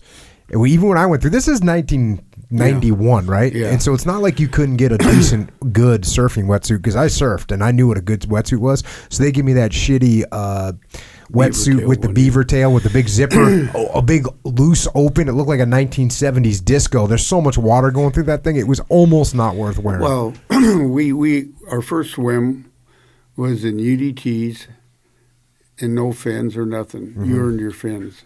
Oh yeah, wetsuit appreciation. Yeah. They called it wetsuit appreciation. Yeah. And then fin appreciation. Also to get your fins too, And then we got our fins, and we still did a couple swims without the wetsuit. Then we got our wetsuit, and I mean it was like Jesus Christ, Yeah. Everybody always says, "Yeah, you don't mind cold water, do you?" And I says, "I've hated cold water all my life. It's just part of our job, and it's what you do." You know what I'm saying? Yeah, you only get wet once. Yeah. That's what I like. You know what? You just you're gonna get wet. You're you're just gonna get wet one time and then it doesn't matter anymore. Yeah. But and there's certain things that I don't think have changed. Like there's always been a 5.5 nautical mile swim. Yeah. Right. That I don't think that's gotten any shorter. I don't think that just is what it is. A lot of the standards have stayed the same physically. Yep. And it fluctuates a little bit, I think, about who's the director over BUD/S and how many times they roll people back and everything. Back in the day, I mean, if a guy got dropped or something, he was gone. Done. You never saw him again. Yeah. He was out of there. You know, there wasn't come back later. Maybe they did after a couple of years or something. Like we had a guy in our class named and he had been in class 37, I think, and he had broke his hip. And then he was in my class and he made it. You know what I mean? We called him really got hypothermia bad. Good man, though. There was a guy in my class that had rolled back. It's Jeff Higgs, as a matter of fact, who's a jiu-jitsu guy, but he had hypothermia. They dropped him for hypothermia, and he wouldn't. So they told him he's out. They're like, "You're done. Hey, man, listen, you're a great guy, but you can't be in the program anymore because you just get hypothermia too easy." And he's like, "No, I'm not leaving." And they gave him his dungarees back, which is like the regular Navy thing that you wear. And he showed up with the class on Monday with his dungarees on, just PTing with the class in the compound. And they looked at him and they're like, "All right, we'll give this bastard another shot at the title." And he's a hard dude, and he made it through. But hypothermia is a lot like heat exhaustion when you get it the heat thing. Yeah, that'll come back and bite you. You know, it really does. I mean, I swear to God. Hypothermia is like that too? Yeah, if you get a real bad case of it. Because I knew it was like that with heat exhaustion, but I didn't know it was like that with hypothermia. I think it is. I mean, maybe I'm wrong. Yeah. I'm just, that's what I heard, so I don't know. Well, I'm lucky because I've always been pretty well marbled in terms of insulation. There's those really skinny, lean dudes that I always freeze. found out if you swim as hard as you can, you usually stay warm anyway. That's a good point. I don't like treading water in cold water, but like that swimmer line I was telling you about, that was painful. God almighty, that was cold. And I told you when we first got to BUD/S, they had us go down to 401 and gave us the talk. The guy lefty and right here won't be there. It's easier to pass a marshmallow through the keyhole of a needle than make it through. And we're all going, yeah, whatever. And so they marched us all back in front of the bay. I told you we're on the bay side. And then the guy was telling you about come walking out, and he kind of looked at us, and we're kind of like, yeah, how tough can this be and everything. And he said, about face, forward march. And marched us all with their dress blues right in the water. Yep. So you got your flaps sticking out like this, all the white hats floating, and the officers hat, and kind of looked at each other and went, "God damn, this may not be that easy." And it went downhill from there, that sucks. Ruining your uniform. Dress blues, dude. Yeah, that sucks. That's typical.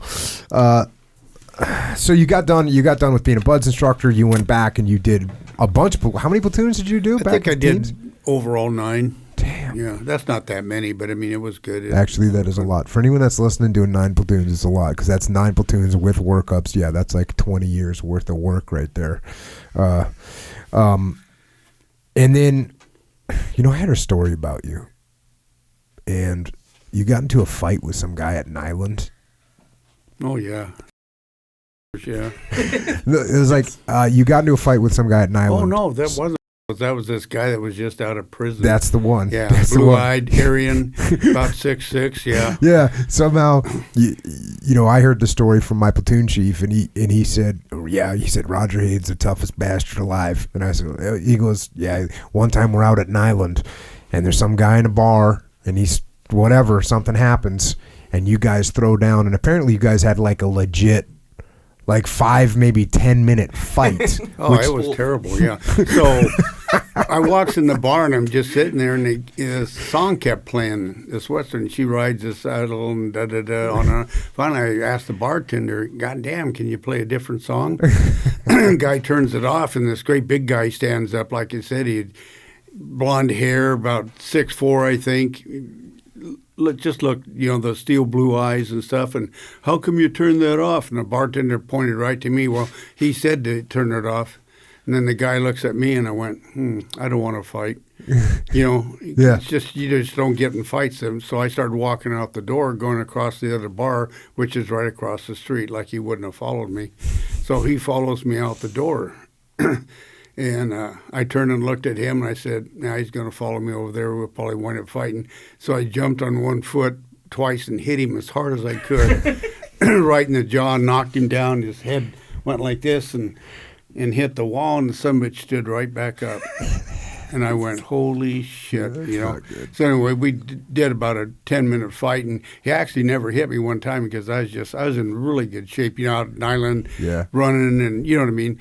And so finally we squares off again, you know, and I look at him, and he looks at me, and, you know, I'm covered in blood, but it's his blood dripping on me because I just kept, you know, punching. If the guy had ever hit me, he'd have killed me. And he was fighting for fun. I was fighting for my life, you know, that's the deal.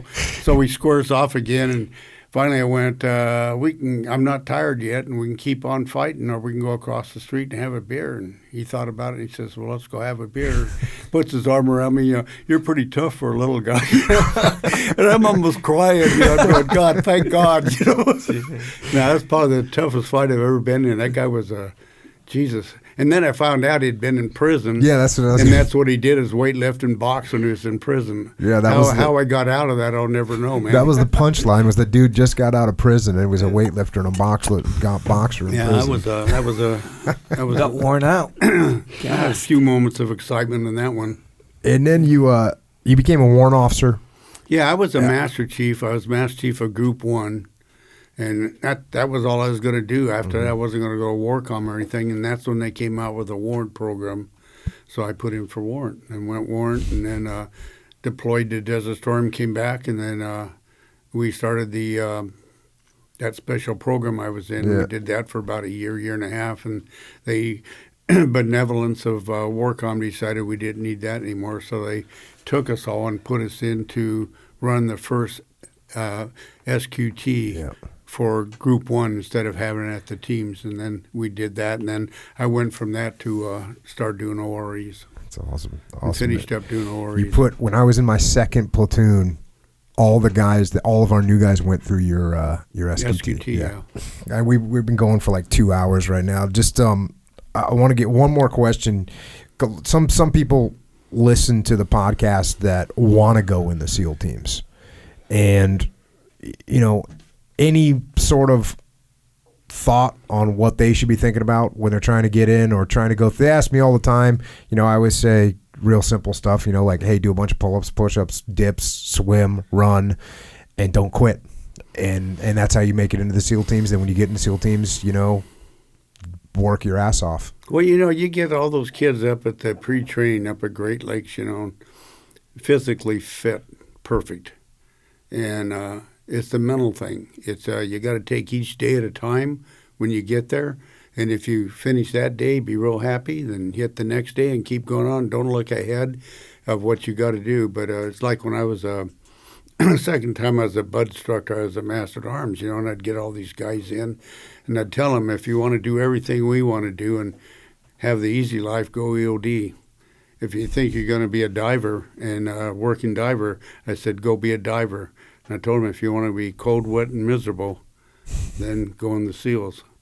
But I will say one thing, even going through BUDS, and you can probably attest to this, that just gets you into the teams, and then you deploy, and that's where you pull from what you experienced in BUDS. Yeah. Rather, where you have to push yourself to the nth. You know, like there again, too, in 69, we were doing this, when I was with the Kilo Platoon, we were going to set up this ambush on this river.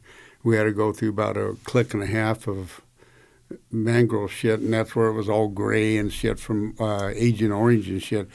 I was up to my knees in mud, up to my waist in water, and when you're holding your weapon up high enough to keep it out of the water, and you go for about a click and a half in that shit, using just compass, because we didn't have GPSs and all that shit, and you kept going till you ran into the stream or whatever you're going to set it up on. You had a strain headache so bad your fucking eyes were crossed, and you're breathing in mosquitoes in your mouth and spitting them out and shit like that. That's That's you the do that and you teams. come back and drink beers and pat poopers, you know you're good to go. Or you're in Korea and in Pohang, and you got to hit this target, but you got to go over about 3 mountain ridges because you can't run the ridges in Korea. You got to go up and down them, and come out of a submarine and land on the beach, and it's cold, and you're kind of covering while one guy's trying to take off his wetsuit, and he's falling down until he gets it off. Then you do it, and you get about halfway up the first mountain ridge before you start getting warm. That's when you find out if you got it or not. The bottom line is we complete the mission, Yep. That's what we do no matter what. But like I say, buds, Hell Week, all that shit just gets your mind in the right place to know that, well, goddamn, I went through Hell Week. I can do this. You know what I mean? Yeah. And other things like the 5-mile swim and all that stuff. And that's all. Yep. It's just it's more. I've seen when I was an instructor, great big guys that were football players fall out and quit. And I've seen little skinny guys that you'd laugh at and thinking this guy's going to be a SEAL, and he makes it through. Mm-hmm. It's all because of up here in his mind, Yep.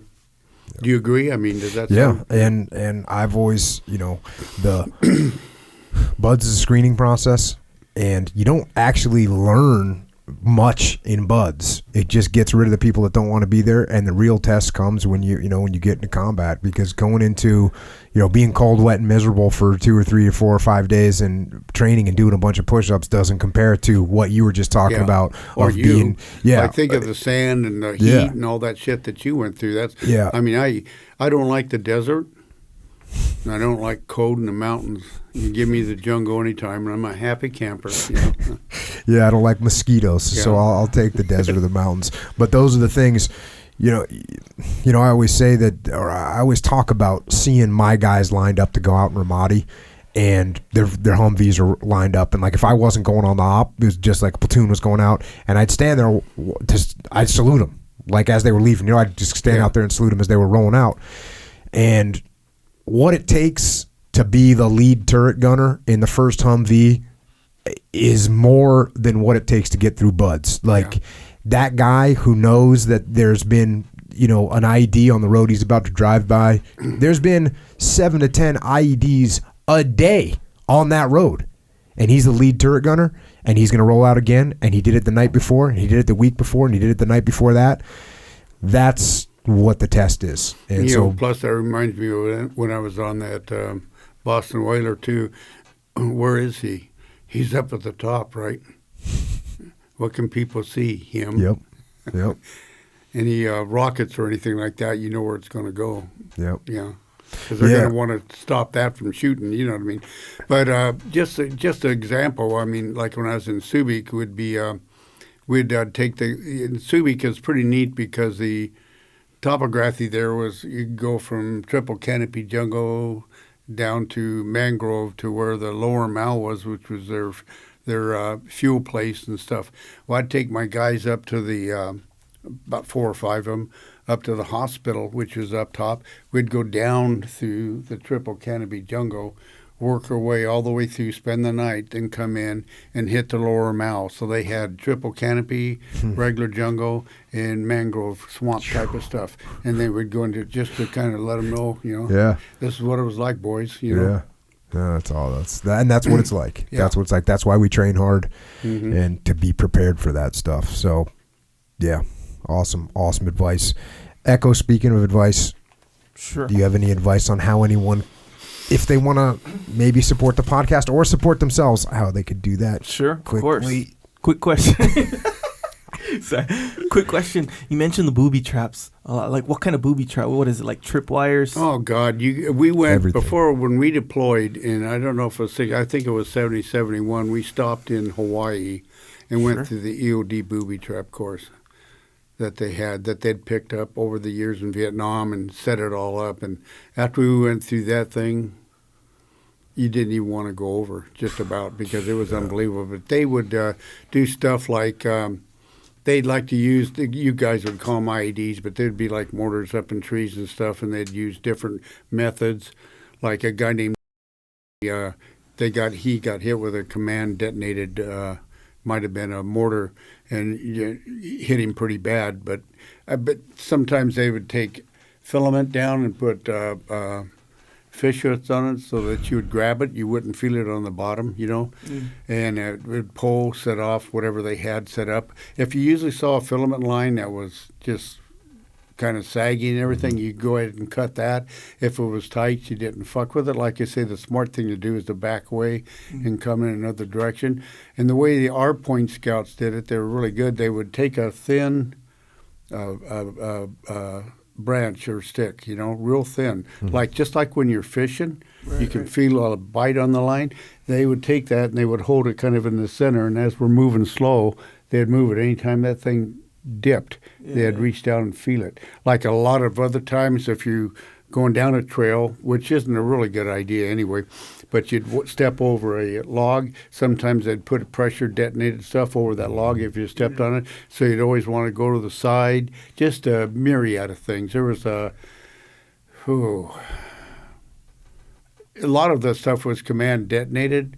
Like when we were on those river boats, there was this place called Snoopy's Nose, and we'd have the boats going like this, and when they would turn one group of boats, another group of boats would be here, and then they would open up on this group of boats so they would shoot across, but it wasn't that far to where the other boats were, and they'd start getting hit and thinking, God damn, we're being shot at, then you go back and forth.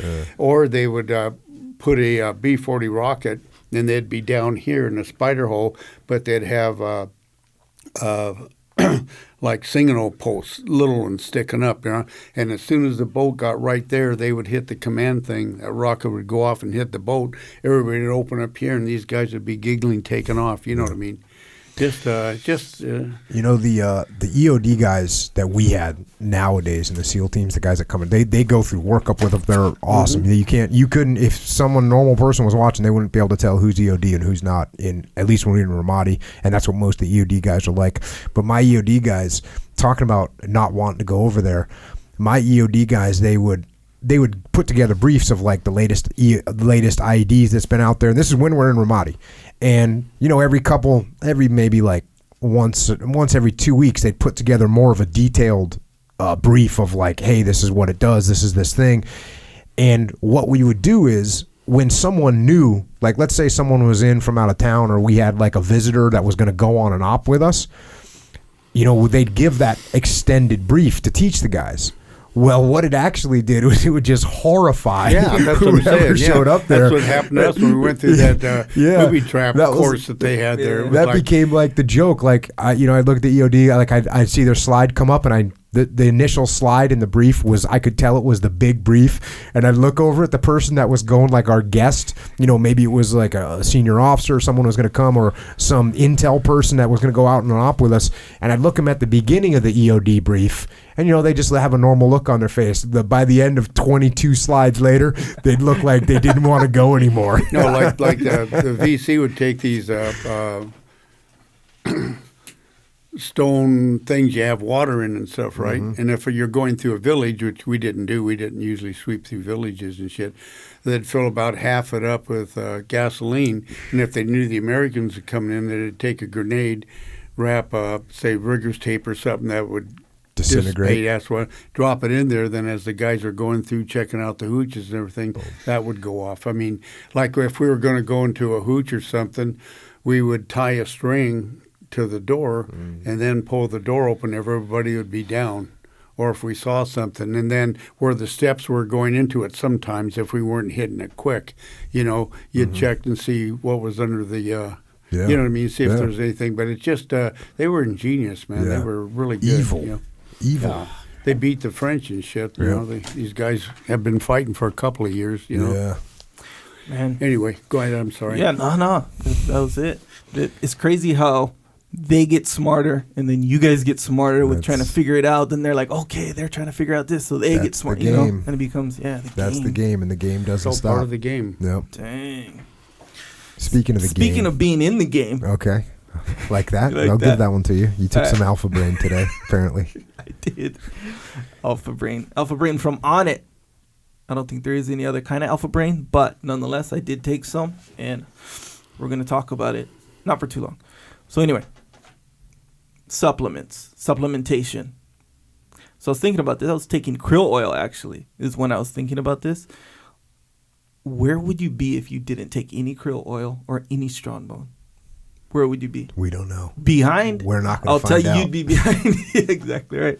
So it kind of makes me think like, okay, anyone who's thinking about, okay, Jocko Echo, they talk about taking krill oil all the time, how much it helps, and they didn't start taking it, you're behind. So my recommendation is take the krill oil. Not to mention the Alpha Brain, not to mention any other supplements that will help you get to where you want to be. You talk about procrastination sometimes. Every once in a while. Mm-hmm. And that's the biggest thing, by definition, that's going to keep you from doing it. Anyway, get on the supplements. That's the point there. And if you want 10% off the supplements that we all know are the best supplements, go to onnit.com/Jocko. Boom. There it is. Support yourself. Then you can support others. And it supports the podcast. Boom. There it is. Also, another way to support podcast is Amazon click-through, which means before you do your Amazon shopping, click through the website, JockoPodcast.com. Little banner there. A good and natural way to do it is, when you shop for the books, like the books that you cover. Mm-hmm. We have a whole page of all the books, all of them. Click through there, boom, it'll take you right to the books you purchase. That's a good way to support. There it is, support your brain as well with books and educating yourself. Also, subscribe to the podcast on iTunes, Stitcher, Google Play, all these other podcasting providing platforms. If you haven't already, that's a good way to do it. Leave a review if you're in the mood. If you're not in the mood, then don't do it. Or you can still do it if you're not in the mood, whatever you want. Also, YouTube, subscribe to that one. People have been subscribing. That's good. It's good because it helps spread the word. Seems obvious, but when you really think about it, it's not as obvious as you might think. Because when you get that alert, it's not just the whole podcast, as we always kind of note. It's like little excerpts, a lot of times, or a little bit more artistic excerpts. You'll be more compelled to share those. And we talk about shareability, right? When someone shares it with you, that's one thing. And you're like, okay, I'll listen to this. It's only 2-3 minutes long. But on the reverse side, when you're about to share it, you'll be thinking kind of in the other person's mind. They're more into listening to it because it's shorter. It's subtle, but there's a difference. So anyway, if you subscribe, boom, it'll have that effect on you as well. I know it seems magic, but it's very explainable. Anyway, point there is subscribe to YouTube. That's a good one. We'll put more videos on there as well. Also, Jocko has a store. It's called JockoStore. JockoStore.com. New rash guard is out. Straight up. We did it on the Facebook Live. I put it live on there. You were there. I was there. I think it was your Facebook Live. I don't think I've ever done a Facebook Live, by the way. Anyway, back to the store. There's women's stuff on there. There's T-shirts on there. You have a T-shirt? We gave you a T-shirt, right, last time? We'll give you another one this time, too. They're pretty dope. There's layers. There's more to the shirts than meets the eye. Warrior Kid shirt is out. Warrior Kid shirts. Adults and children. Yeah. Also, Jocko uniform. That's what I'm calling it. The Jocko uniform. Oh, this shirt. Victory MMA and Fitness shirt. The actual original shirt. 100% cotton. Very soft. Like how Jocko likes it. Anyway, from what I hear. All right, that's what I heard. Anyway, a lot of cool stuff on there. If you want to support, get something. There's some patches on there too. Velcro patches. Regulation size for the hats. Actually, we got hats coming out too, by the way. Oh. A lot of people have been asking. Out now? They're not out. I'm saying. So why are you even telling everyone? I'm saying because when people make these suggestions and a lot of people start making them. Okay. The more people that make them, the more we are likely to begin to think about executing. God, you make it sound like such a long process. It's a process because you can't just have like two guys saying, "Hey, we should get I don't know, something, earrings or something." And another guy says, "Yeah, that's cool." No, we're and not there's doing only earrings. three. Exactly right. The story, don't ask. Boom. So you made my point for me. So hats were one of those ones where there was a lot of people saying we need hat or we should have hats. That would be cool. And people were like, "Yeah, I think that too." So anyway, hats are on the way. Some hoodies out there. I already mentioned the rash guard. I think we have a lot of good stuff on there. But only way for you to find out is to go to JockoStore.com and find out for yourself. If you're in the mood, get something like that or get something that's on there, and it will support the podcast. Also, good way to support yourself in your journey. Journey? Are we doing journey? Are we saying journey? You've been doing it, just so you know. I know, but I have mixed emotions about it. With it. Still not comfortable. Yeah, I like when other people say it, not myself. Anyway, in your getting after it journey, waking up early, sticking to the workout, sticking to the diet, I think that's the main one. You know what I'm saying? Maybe. But don't say maybe. You were at my house the other day, and you were pounding. What were you eating? Chicken wings. No, it was something bad. Apple pie. Wait, was it apple pie? No. There was something. Nonetheless, as far as diets go, I went nuts on the chicken wings. Technically, the way those were made, that wasn't much of a deviation from the diet. Okay. Anyway, the point there being, diet is a hard thing. Something else though. I forget what. Yeah, exactly right, and that's the point. Really, even Jocko gets nuts sometimes. It was a Saturday, so that could have been his cheat day. Who knows? But I'm just saying, you can be on the program, and the diet thing that'll sneak up on you. That'll sneak up on you when you're not ready. Like if you have I got to wake up at 4:30. You know when the insurgent is gonna come. He's gonna come at 4:30. You got to work out at 8:30 or 5 or whatever time. You know when the weakness might come, so you can be ready for it. The diet thing, you just don't know. That's what I'm saying. So, nonetheless, any moment of weakness, this is what you do. You go to iTunes or Amazon Music and get an album with tracks called Psychological Warfare.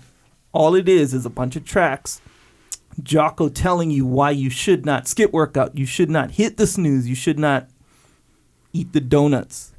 No donuts. Practical, logical advice from Jocko. Mm-hmm. You know why? Because a lot of people, they look for inspirational advice. No, this is practical. Flimsy, right? Inspirational is very flimsy because it relies on you feeling like it. This has nothing to do with feeling. This has to do, by definition, with you not feeling like it. So let Jocko talk you into making the right decision. Boom, that's all it is. 100% effective. I dare you to skip the workout after workout and get after whatever the track is called. There's a bunch of them on there. So anyway, again, Psychological Warfare, iTunes. Still number 1, by the way. Mm-hmm. Last I checked. Holding strong. Holding strong for a good reason, by the way. Yeah. Also, when you're on Amazon, you can get Jocko white tea, which I'm drinking right now. And the reason I'm drinking it is because it's delicious, by the way. What does it taste like? Victory. Way of the Warrior Kid book came out. Feedback's been unbelievable. Getting photos of kids doing pull-ups, studying, doing jiu-jitsu, basically getting after it in all realms of getting after it, which has been awesome. And if you want your kid to get after it, yeah, or other kids around your kid to get after it, and become stronger, smarter, and better, then get them Way of the Warrior Kid. And I just got an email yesterday from a friend of the family, 69 years old. Mm-hmm. Is that considered a kid? No, a little bit older than a kid. It's older than a kid, but guess what? He said he learned a lot from Uncle Jake. Yeah, I did. I just finished it. Oh, you finished it? I finished it a few days ago. I read 1 or 2 chapters, just every night, routine, boom, boom, with my 4-year-old. Just finished it. Does she understand it? She understands a percentage of it. She's 4. The good so things. Does she understand the impactful things? Yeah, so this is the plan. So she's going to understand these really, really basic things.